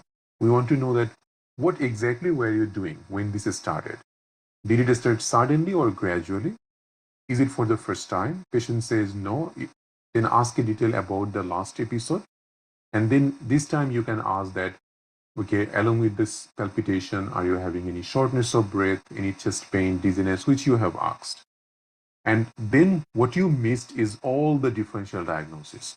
So there's a lot of palpitation DD, right? So there is endocrine differential diagnosis, CNS differential diagnosis. You just finish the CVS, then you still have infection, electrolyte imbalance, tea, coffee, stress, a lot of differential diagnoses that we have discussed that you have missed. So the main thing is that remembering those differential diagnoses is important, and also ask it. Okay, pheochromocytoma, hypoglycemia, hyperthyroidism, these are super important DD in this case. All right, and once you finish it, thank the patient, and then see the next task, get the investigation from examiner. So in here, once you say thank the patient and say that I'm going to talk to my examiner and come back to you. So dear examiner, I would like to have a ECG on my patient, please. Even though you know that this investigation is ECG, still just for the sake of this task, say that you want to have an ECG for this patient. And the ECG explanation was not the best. So you would say in here, so dear examiner, I would like to explain the ECG of my patient who presented with palpitation for the last 2 hours. So first you can also say, first I will confirm that if this ECG is for my patient. So after I confirm it, I can see that rate is increased. So you say that I'm not sure about the rate. So say in here that the rate is increased, rhythm irregular, and there is a format we follow. So P wave is absent and it is replaced by fibrillatory wave. Then QRS complex, you can say it is normal QRS complex. There is no ST wave changes. T wave is normal. QT interval is also normal. From this ECG, it seems like a ECG of atrial fibrillation. Okay, that's how you should explain a ECG to the examiner. And then explain the diagnosis and implication to the patient. So diagnose, now your explanation, I felt it can be a little bit more simple. Just follow the note that I have given, and that's the simplest explanation of atrial fibrillation that you can use. All right. And after that, you don't need to talk about the management in here. What you need to say is what's the complication of AF. So you have to at least say that this can lead to clot formation, can cause a stroke. It can also make your heart muscle weak, causing difficulty in pumping of blood to your body, which is what we call as congestive cardiac failure or heart failure. Okay.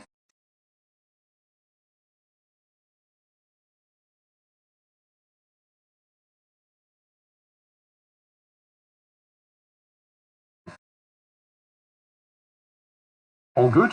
So anyone having any questions? This is a straightforward case. Try to make it as better as possible, because these are the cases where you should pass, and you are not supposed to fail these cases if it comes in your exam. And racing of the heart is preferred word, but if on the stem it is already given palpitation, you can use this.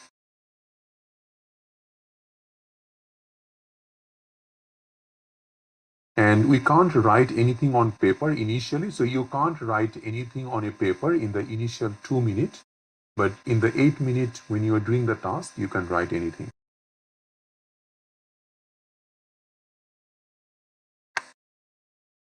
All right, so let's do the next case. Dr. Zahra, you wanted to do a case. Now it's your turn.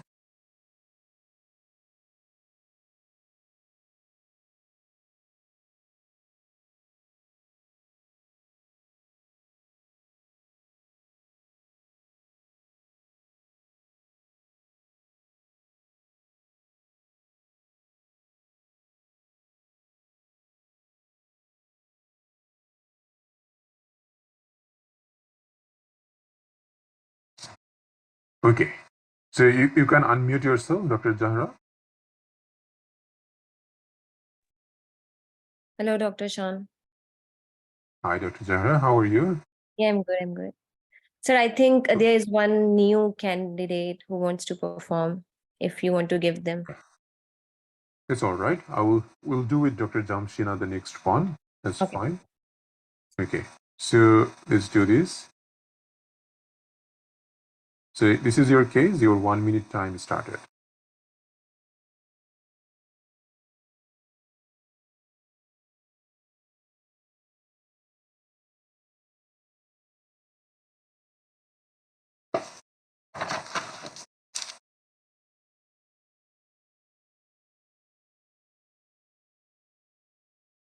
And if you want, you can look at the ECG now. Yep, I think so.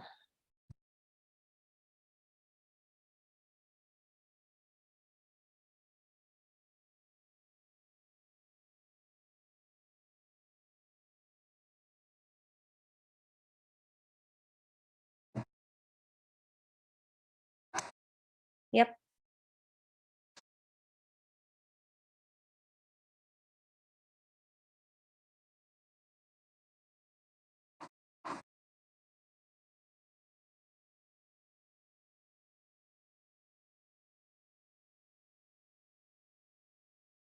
All right, so this is your patient, Ryan. You can start. Hello, Ryan. This is Dr. Zehra, one of our doctor working here. So before I start, I want to assure that you are vitally stable. So, dear examiner, is my patient vitally stable? Okay. So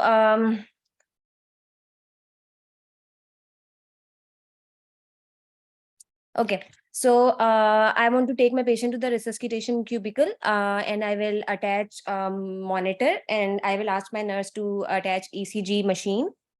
And after that, I will give him painkiller, and then I would like to ask my patient few questions. Is that all right? So can you tell me since when you're having this pain, Ryan? Yeah, doctor, it started 30 minutes ago. 30 minutes ago. Okay. And what type of pain is it? It feels like someone is sitting on my chest. Sitting on your chest. Okay. On the scale of 1 to 10, how will you rate your pain? 10. 10. Have you got any allergies to any medication? No, doctor. Okay. So I will arrange a painkiller for you. And can you tell me, is this pain going anywhere else, like in your arm or in your jaw? It's going to my left arm. It's going to in your left arm. Okay. Anything making it better or worse? Like any position? No. No. Okay. Do you have any shortness of breath along with it? Any racing of heart? I feel a little bit short of breath. You feel No short racing of breath? heart. Okay. Any fever, any cough? No. No. Okay. And any,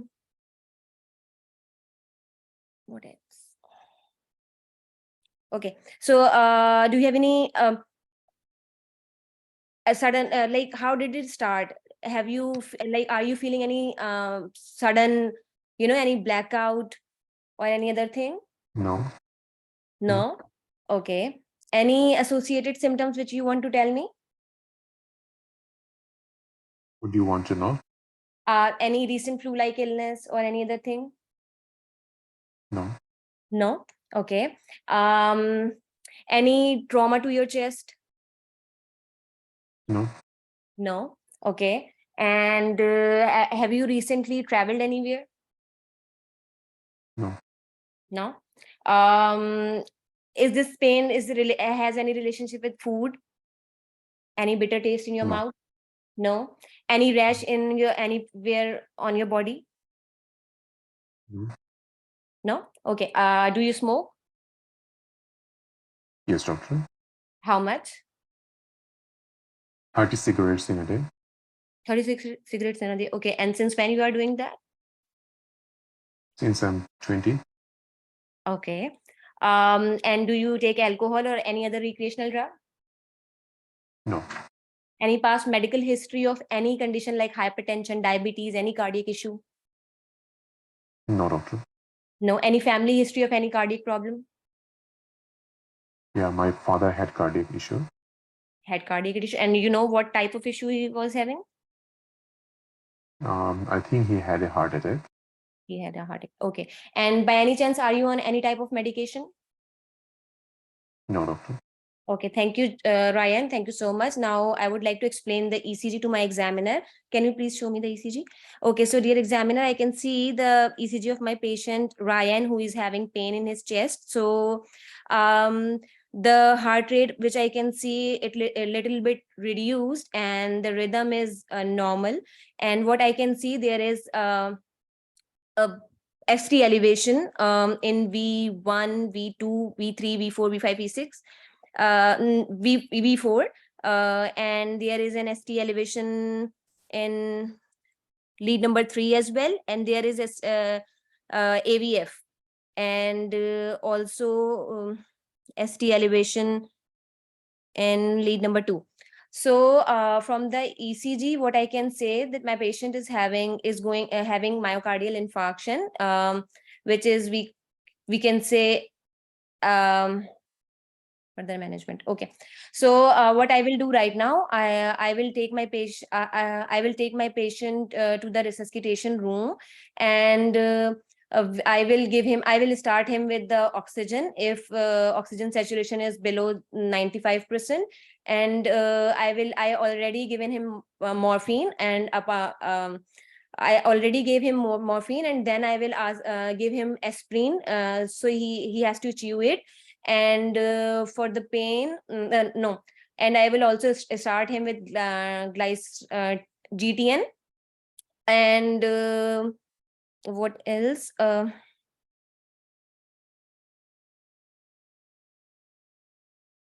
Okay, and the patient, because I can't shift my patient to the tertiary hospital right now, which is far away. So what I will do, because the exact management for this patient is percutaneous intervention, but I can't do it here because it's in the rural.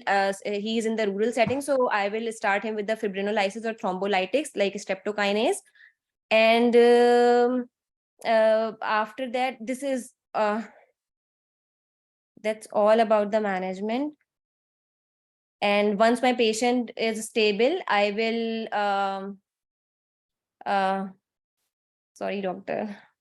I will ask my senior and I will ask my senior and cardiologist to review this patient, who will do the basic investigation like blood, full blood count, kidney function, liver function test, ESR, CRP, and blood and cardiac enzymes as well. And they will also do ECG. They have done ECG and they might do echocardiography. And after that, I don't know, sir. What am I saying? I just got confused. Yeah, Because I can see that. Dr. Jara, I was not expecting that. So no, actually, that's what happened? fine. I tell you what happened. Because in the start, when I asked you that my patient is vitally stable, and you just mute yourself, and I was like, what happened to me? Yeah, I know, right? So that happens in real exam also. You can't Yeah, let anything is like making you upset in the exam. yeah. So Because I just was not be expecting that calm. you will not answer. Hmm. Yeah, that will happen in the exam. If you ask anything to the examiner, they will just shut down. Are you going for online or face to face? No, online. Online, Because right? next year Yeah. there will be no face to face. Yeah. Yeah, so there is no face to face. So that means for online case, remember one thing, examiner is there, you can't find out anything from them. So just don't ask any questions. What you need to do in here is that I will show you how we're going to start this case, but there's a good list that I have found that I would like you to try. So Okay. first of all, now this is not for you. The previous Dr. Rubina has done it. So I've seen multiple times in online exam, especially because you know that the tasks are always on the screen. Whenever we just scroll it like this, what happens is that candidate totally forget their task. As part of the exam, even though they will change the screen, I would recommend everyone at least to remember the task. Like at least what is your next task? Like when you at least read it, like you know that this is going to be a history, then explanation of ECG to the examiner, then you're going to talk about the management. When you some candidate, they don't even read the task and they just start doing the first one, then read the second one, then read the third one. So you should not do that. I would say that even though they will change the screen, still try to remember your task in the exam. That saves a lot of time and also it makes the case very smooth. And they like it that this candidate more punctual and more aware of the situation. So which I also like in a candidate. And I would say that if you can remember the task, please try to do that. And if you forget, then obviously you can ask them to change the screen. They change the screen how I am doing it, but still, sometimes it just doesn't look good. Like the first you have explained the ECG to the examiner, or first ECG was given on the screen, and then if you ask that what was my task? Am I supposed to explain it to the examiner? That's the time examiner doesn't like it and they just fail. So at least remember like what you're supposed to do. In that way, you will save time and you will not look awkward in the exam. So that's the one thing. The second thing is that for Dr. Jahara, allow the patient to talk at least first time. When you say that, hi Ryan, this is Dr. Jahara, one of the doctor in here. You didn't allow me to say hello to you, or you didn't allow me to say something to you. This is not taken lightly in the exam. This is one of the things which immediately can fail a candidate, because you are here to pass this exam and you are here to finish this task. You don't care about this patient. That's what they think, not my feeling. Okay? So allow the patient to talk. So when you introduce yourself with the patient, just allow the patient to say, hi doctor, how are you? Thank you. So at least allow some time. Don't just start talking. And then after that, in the history, I think one question was missed, which was where exactly is the pain? We need to know that is it the right side of the chest or left side of the chest? That's important. And in this case, you will be able to finish this exam, finish this task very nicely if you just do a brief history. So brief history means not the whole differential diagnosis. Just ask the chest pain question, associated question, find out the cardiovascular risk factor for this patient, and finish with past medical history, SADMA, family history. That's it. A little bit of DD you can ask very quickly, 2 or 3 DD, that's it. And most importantly, this patient will need a thrombolytics because you are not going to send this patient to the tertiary hospital. So you need to also ask the contraindication of thrombolytics in this patient. That means, did you have any bleeding disorder? So do you have any bleeding disorder? Any history of a stroke in the last 3 months?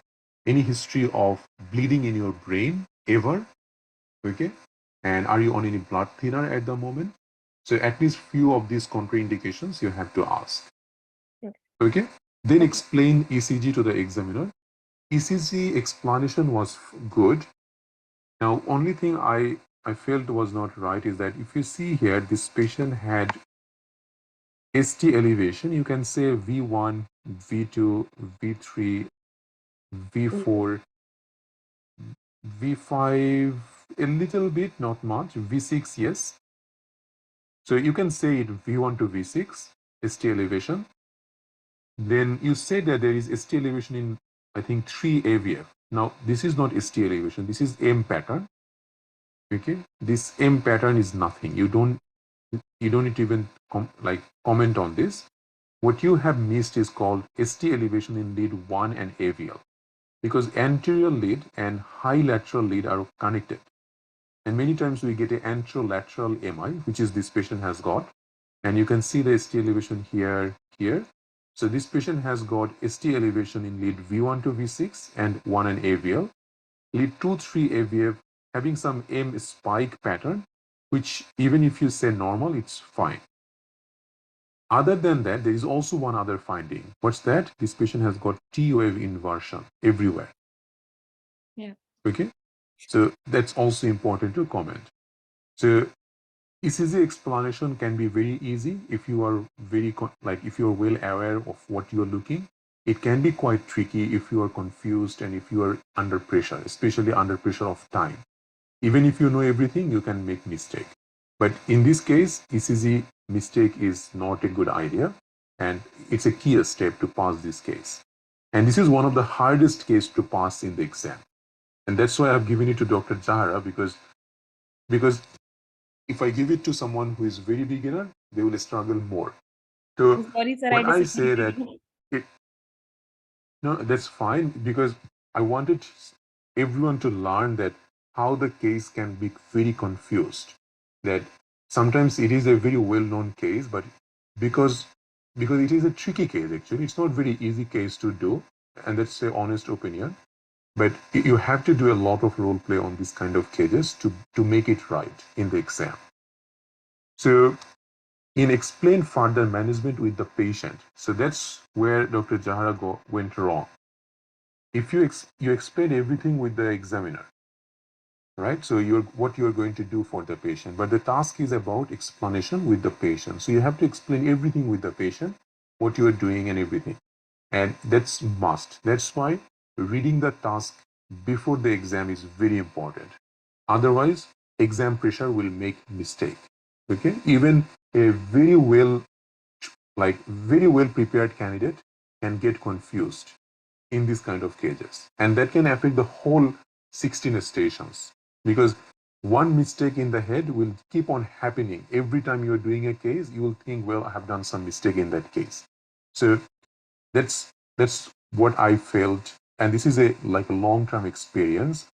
So in this case, the management would be, first of all, you will explain the patient what the patient has got, so myocardial infarction or heart attack. Explain what is heart attack, as we have done, and reassure the patient. Explain that it can be life-threatening, serious consequences can be there, but this patient is in the right hand, and you're going to do everything possible. But because it is a rural hospital, you don't have the best management possible to be done here, which is the PCI. And the nearest hospital is 4 hours away. So you can't risk it to wait for 4 hours to send it to the hospital for a PCI to be done. So in the hospital, you will do all the monotherapy for this patient first, and then you are going to call a cardiologist in the tertiary hospital, and then cardiologist will give you further management options. And if cardiologist is happy for you to try the thrombolytic agents, then you are going to go for it. That's the management. Okay. You are not going to do it by yourself. You have to talk with your senior because you will be a junior doctor. So talk with your senior. Senior will come and review you, and most likely you are going to talk to a cardiologist in the tertiary hospital who will give you the plan. And most of the time, this will be a thrombolytics. And then once patient is a patient will be going with the air ambulance to the tertiary hospital. Okay. Now the starting of this case. So starting would be like this. So you'll say, "Hi Ryan, this is Dr. Jahara. I'm one of the doctor in this hospital. Nice to meet you." And then patient will say, "Yes, doctor, nice to meet you. I'm just very worried about the chest pain, doctor." Then you can say, "I'm really sorry to know you are having this chest pain. Now, first of all, I would like to know how severe is your pain in a scale of 1 to 10." And then offer some painkiller for the patient. Then you would say that, "Ryan, based on your age and also we have done an ECG, I need to take you to the resuscitation cubicle. I will make sure we will check your vitals, so your blood pressure, pulse, and everything to make sure you are fine with me asking you more history. And then we will keep one nurse with you so that she can monitor you throughout this time. We will also insert 2 large bore IV cannula to take some blood, and we'll send some blood, including some cardiac enzymes, to make sure that everything is all good. If your oxygen is coming down, then we will also start oxygen for you. How are you feeling at the moment?" "Yes, doc, it's still the same." Well, Ryan, I'm going to ask you a few questions about the chest pain. Is that okay with you?" "Yes." "So please tell me a little bit more about the chest pain." So open-ended question, and then ask all the chest pain questions, and the other things are same as we have discussed. Okay. So that's how the starting should be in here.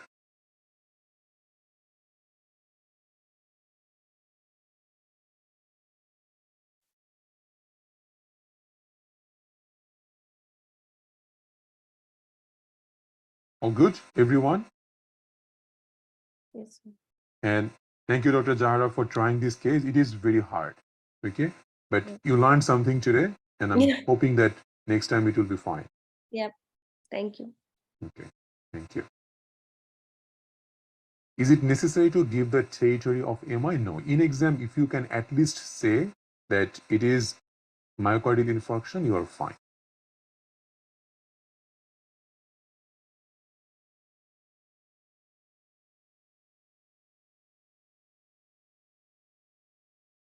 Okay. So, Dr. Jamshina, you are next. Yes, doctor. Okay. For the first time. Can you hear me? Yeah, I can hear you. Okay, thank you. Okay. All right. Let me see what we can do. Just 1 second.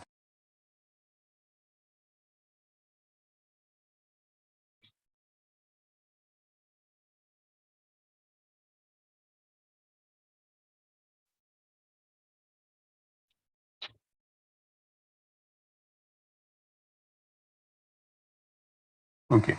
Now, I'm sorry to give you this trouble. It will be a little bit of difficult, and it's a new thing we haven't discussed in the class, but Okay. just try your best. Okay. It's fine if you do mistake. Just try it, because I wanted to discuss this case with everyone. Okay. So your 1 minute time started. Okay.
Okay, so this is your patient, and you have got Sarah with you. You can start.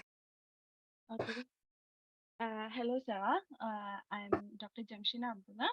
I am a doctor in this hospital. How are you doing, Sarah, today? I'm good, doctor. Thank you. Okay. I understood from the note that you are diagnosed with high blood pressure 1 year ago, and you came here for a follow-up. Is that right? Yes. Okay. Then, do you remember that you are taking the medications properly? But I Okay. stopped taking the medication for the last 5 months. Oh, last 5 months. Okay, I'm very sorry to hear that. Sarah, can I know what is the reason that you are not taking the medications now? It's just very hard for me to keep on remembering to take that medication every day. So that's why I just stopped taking it, and I feel fine. Okay, so that I can understand that you are having a difficulty remembering to take the medication. So Sarah, I have to ask some more questions. Is that okay with you? Sure. Okay. Uh, Sarah, what do you think about your mood? How is your mood? Is that okay? Yeah, it's fine. Okay. Uh, how do you think about your sleep and appetite? Is it okay? Are you eating well? Are you sleeping well? Yep. Okay. Can I know about your do you have any thoughts of harming yourself or harming others by any chance? Uh, does No, anything doctor. Okay. Okay, Sarah, look, I am going to ask you some weird questions that may seem strange to you, but I assure you that is confidential between me and you, unless it is harmful for others and yourself. So, um, do you have do you see or hear something strange or feel something strange? No. No. Okay. Do you think that somebody inserts or withdraws to some thoughts into you, or somebody is broadcasting your thoughts? No. No, okay. Okay, Sarah, can I ask you about some symptoms? Are you having any chest pain or some racing heart or any shortness of breath? No. No, okay. Um, are you having any dizziness or any feeling of giddiness? No. No, okay, that's good. Okay, then I'm asking you some more personal question. I assure you that is confidential. Do you smoke? No, doctor. Do you drink alcohol? No. Oh, Okay. yes. Sorry, doctor. I forgot about saying that. Yes, I drink alcohol. I've been Okay. drinking for the last 5 years. Okay. Can I know about the amount of the drink that you are taking? About 6 standard drink every night. Oh, 600 drinks every night. Okay. That's a little worse. Okay. Did you have any past history of any medical conditions, or are you taking any medications, any other medications except the medications for high BP? No. Okay. Do you have any family history of any particular medical condition like any heart disease or sudden death, anything like that? No. Okay, Sarah, can you please tell me what's the time it is today? Time. So it must be around in the evening. So 9:30 Okay, do you know where we are right now? in the hospital. Okay, uh, Sarah, can you tell me how old are you? I'm 80. 18? Yeah. Okay, can you remember, can you tell me what's the name of your father? Yes, I remember, doctor. Okay, can you tell me did you have today for your breakfast? No, that's my main problem because I have trouble to remember the short-term ones. Okay, I can understand your concern. Sorry to hear that, but I can help you for sure, Sarah. Okay. Assume that if there is a fire in this room, what will you do, Sarah? I will run away.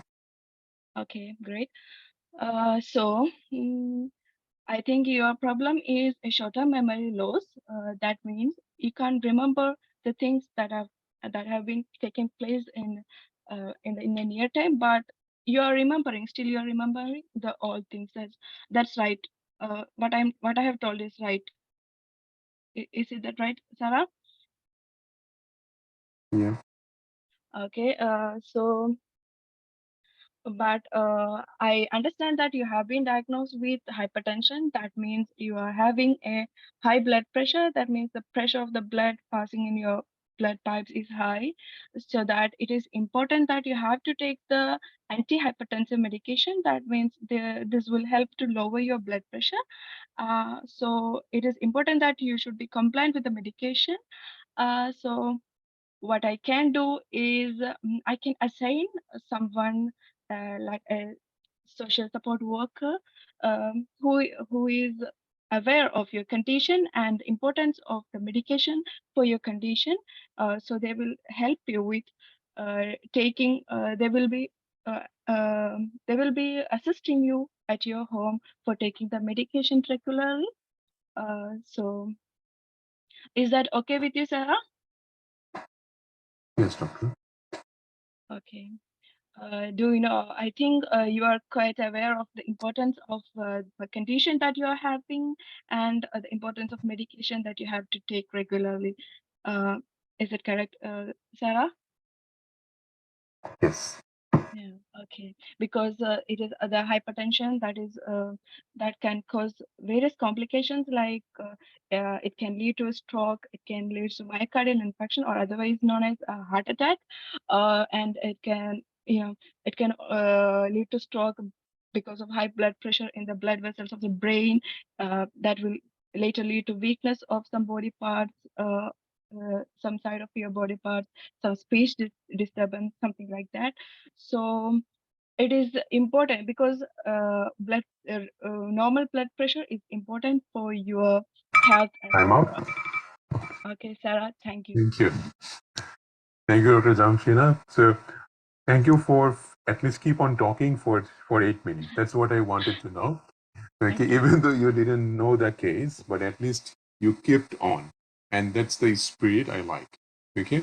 In exam, sometimes you might get something which you don't know at all. At Yeah. least say something. Don't just like sit there and don't say nothing.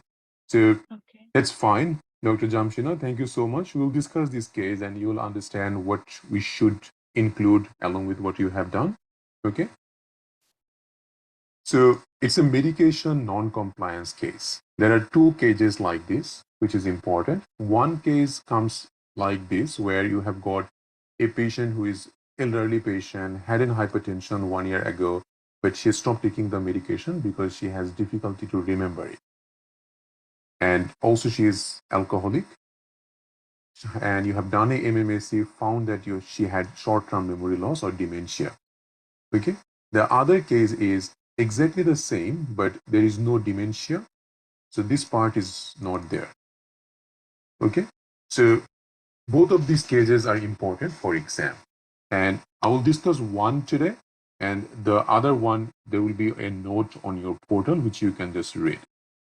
So task is history from the patient. So history in here there are two things in here. One is this patient is non-compliant to antihypertensive. Second is that dementia. So you have to go in both direction. You haven't had any class on dementia cluster yet, so you will not understand the full thing today. So first of all, you will greet the patient, appreciate her because she is non-compliant with antihypertensive, but still she came for a follow-up. That's really good. So appreciate her for coming for a follow-up and then say, how is everything going on? And then say that I understand from the note that one of my colleagues had checked your memory and found some trouble with your short-term memory loss. So would you please tell me a little bit more about your memory issues? And then you will just find out how long this is happening. Did it happen suddenly or gradually? Do you think it's getting worse? We also ask about short-term and long-term memory loss. The question Dr. Jamshina asked, so you ask about, can you remember what you had taken in the breakfast today? That's for short-term. For long-term, do you have difficulty remembering the names of your friends or relatives? We also ask about some risk assessment question that have you had any accident because of your loss of memory, such as do you keep your stove open, any fire incident or any other things that happen, any trouble with day-to-day decision or planning on activities. So these are all the questions for dementia that we ask. So they have trouble to decision making, planning and everything. That's also we are asking. And you can also ask, how is it affecting your life? Ask some of the differential diagnosis of dementia. So we are not going into detail about that. We will cover that in dementia cluster. So we will ask about Alzheimer dementia, frontotemporal dementia. We will ask about vascular dementia. Okay. So those are the things we will add in here. After a little bit of dementia question, we will go to the hypertension problem. So you will say that I understand that you have been diagnosed with high blood pressure about a year ago. Do you know that how was that diagnosed? Did you have any symptoms at that time?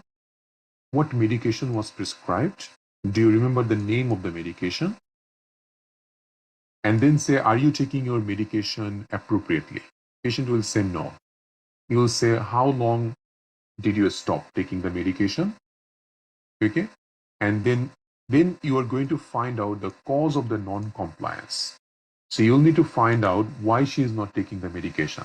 So non-compliance can be medicine related, it can be doctor related or patient's belief related. So medicine related is that do you have any side effect from the medication? Any issue with the cost of the medication or understanding the prescription? Then doctor related, when you were diagnosed, did your doctor talk about the cause, risk and complication of untreated high blood pressure? Do you understand the effects of not taking the medication regularly? Patients believe, what is your view about your condition and your medication? Do you think this drug is beneficial? Are you trying any alternative treatment? Many patients, even in Australia, they don't like to try the medication. They try natural product, naturopaths and everything. So you should ask that if she is trying some herbal medication or not. And then after finishing that, you will find out, because she is not on medication, has she got any complication out of uncontrolled hypertension? So have you had any visit with any specialist in the last 1 year, such as eye specialist or heart specialist? Any chest pain, difficulty breathing, any racing of your heart, any pain on your leg when you walk, any swelling of your feet, and any trouble with your urine? And then ask about their lifestyle, so diet, smoke, alcohol, exercise, and quickly make sure that this dementia is not because of depression. So how is your mood these days? Any financial issues, any stress going on? Okay, do you have enough support at home? Ask about any past medical history, family history, and any medication if she's taking. Okay, it's a long history, but if you are fast, then you can easily finish it. Okay. After you have done this, then you will go for counseling the patient. So you'll say that, thank you so much for all the information that you have given. From your history, it seems like your memory problem and the high blood pressure are all linked to the excess alcohol that you are taking. Now, the normal standard drink has been changed recently. It is 6 standard drink for male and 4 standard drink for female. So you can say that the normal recommended daily intake is around 2 to 4 standard drink, where you have been drinking 6 standard drink daily for the last 5 years. And you can also draw, now for online drawing is not a good idea. So you can say that because you are drinking more than usual, drinking alcohol can cause some effect on your brain, causing loss of memory. And because of your memory loss, you are forgetting to take the medication appropriately. and you are having a uncontrolled high blood pressure because of that. So all of these are connected to your alcohol drinking. If you're willing, I would like to arrange another appointment with you where we can discuss further about how you can reduce your alcohol intake and what kind of support that we can provide. Now, Sarah, high blood pressure can cause serious complications to your heart, kidney. It can even lead to a stroke. You can have problem with your vision as well. That's why it is important to control it by adhering to a healthy lifestyle and taking your medications regularly. Are you with me so far, Sarah? Based on the history, I understand that you haven't been compliant with your medications because you had a hard time remembering to take it. So I'm going to help you with that. First, I would like to arrange a family meeting with your consent so that we can discuss this with your family for some support and even for them to remind you of your medication. I will advise you to take the medication regularly at the same time daily. Even you can write down a reminder on a small whiteboard on your room, bathroom, or a kitchen. You can even put an alarm on your cell phone as a reminder to take the medication. I can also prescribe a medication that you only need to take once a day so that it is easy for you. There are lots of pill organizer and dosage boxes from the pharmacy which can help. You don't need to even remember the name of the medication. You just take it from the box. I can also liaise with a pharmacist and arrange a domiciliary medication management review for you, where a pharmacist will come at your home and help you to decide or to discuss about these medications and how to take it appropriately. If you need a social worker for any other help, we can also help you in that regard. We can also help a community nurse to go at your home to check on you and to make sure you are taking your medication regularly. So there is a lot of help if you are asking. And obviously, general management includes lifestyle modification, maintaining a healthy balanced diet, and obviously cutting down your alcohol to a safe limit. Okay, so your management is specific and general management. So specific is this. So talking about reducing the alcohol, talking about all these dosage box, medication management review, and general management is just lifestyle advice. Okay, so that's this case. And it's a very important case. The other case which I was talking about, this is just here. So it's a 45-year-old patient coming to you for vaccination, and nurse found high blood pressure. She was given candesartan previously. Nurse advised the patient to talk to you, and you found that she recently moved to your place. Your task is to take a history and then counsel the patient accordingly. So in this case, the only thing that you will find out that patient has stopped this medication on her own because she did not have time due to moving her places.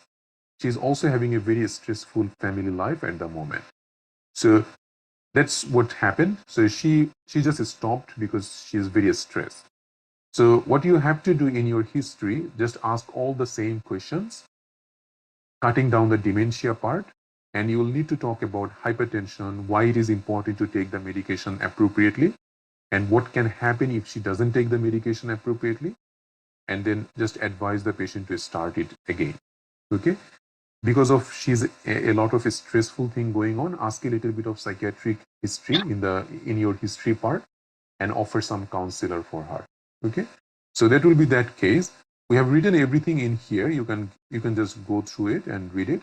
That should be enough. Okay. Few other cases also I would like you to keep an eye on. So we provide this note on the portal for you where you have got about 164 pages. So we have added all the questions with feedback, and that's all the cardiology questions with a past feedback in here. And we try to add more as we go. So you can go through that and do some role play with your study partner in that way. Okay? And keep an eye on some of the feedback. What are the findings that can appear in the exam? One of the things is that we have seen sometimes a chest pain questions come. So patient having chest pain for 6 months, and you will be asking every questions. You will be looking for all the MI and everything. They even give you a ECG, which is completely normal. But at the end, you find out that patient having just a gastroesophageal reflux disease. So keep an eye on those things as well. Don't think that reflux can't come in your exam. And many times reflux patient can have a long-term chest pain as well. So that's one thing I wanted to say. And another one was recurrent fall. So sometimes in recurrent fall, as you can see, a lot of things can come. Sometimes you can find out patient having postural hypertension and they give you a ECG showing sinus bradycardia. And you have to explain both. So postural sinus bradycardia, both can cause recurrent fall in a patient. So always look for multiple findings in the exam because you are given physical examination card. So whatever given on the card, those are very important. Okay, so don't forget to mention that in your explanation. All right, so that should be it for tonight, guys. Sorry for taking a little bit more time today, but I'm hoping that you enjoyed the session. You have learned how questions can come in your exam and sometimes how much it is important to keep your nerves in the exam. Okay, and this is actually about to finish your 2 weeks free session. We only have one more class with you and then we will have our full course in rhythm. If any of you haven't joined the session yet or haven't joined the course yet, this is the main time. So our orientation class is in a week time. So next Wednesday, make sure if you're planning to join, make sure you start the process. Okay. And Dr. Devendra, do we need to add a case questionnaire in this station? Not really, because you are planning to make another appointment to discuss about alcohol in here. So no need. And for a standard drink, there is a lot to learn, but ideally just think that about it is 4 standard drink for female, 6 standard drink for male. That's more than enough for exam.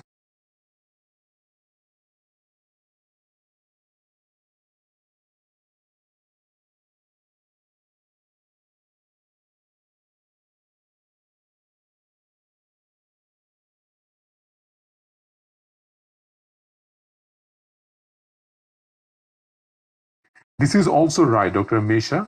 So there is a lot of standard drink changes over the time. So if you say in this way, that's also fine. So you can say that no more than 10 standard drink in a week and no more than 4 standard drink in a day. That's if you calculate, that's also the same. Okay. So if you say in this way, that's also fine. There is no problem in that reference.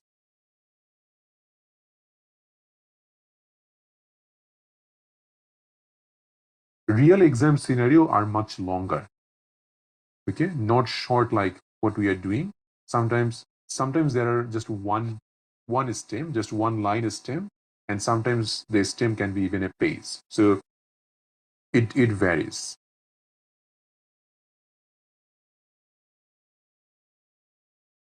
All right, everyone. So it was very nice to see everyone performing. You're doing a good job. Keep on doing the study. Keep on doing role play, and hopefully you will improve. Thank you all. Have a good night. Take care.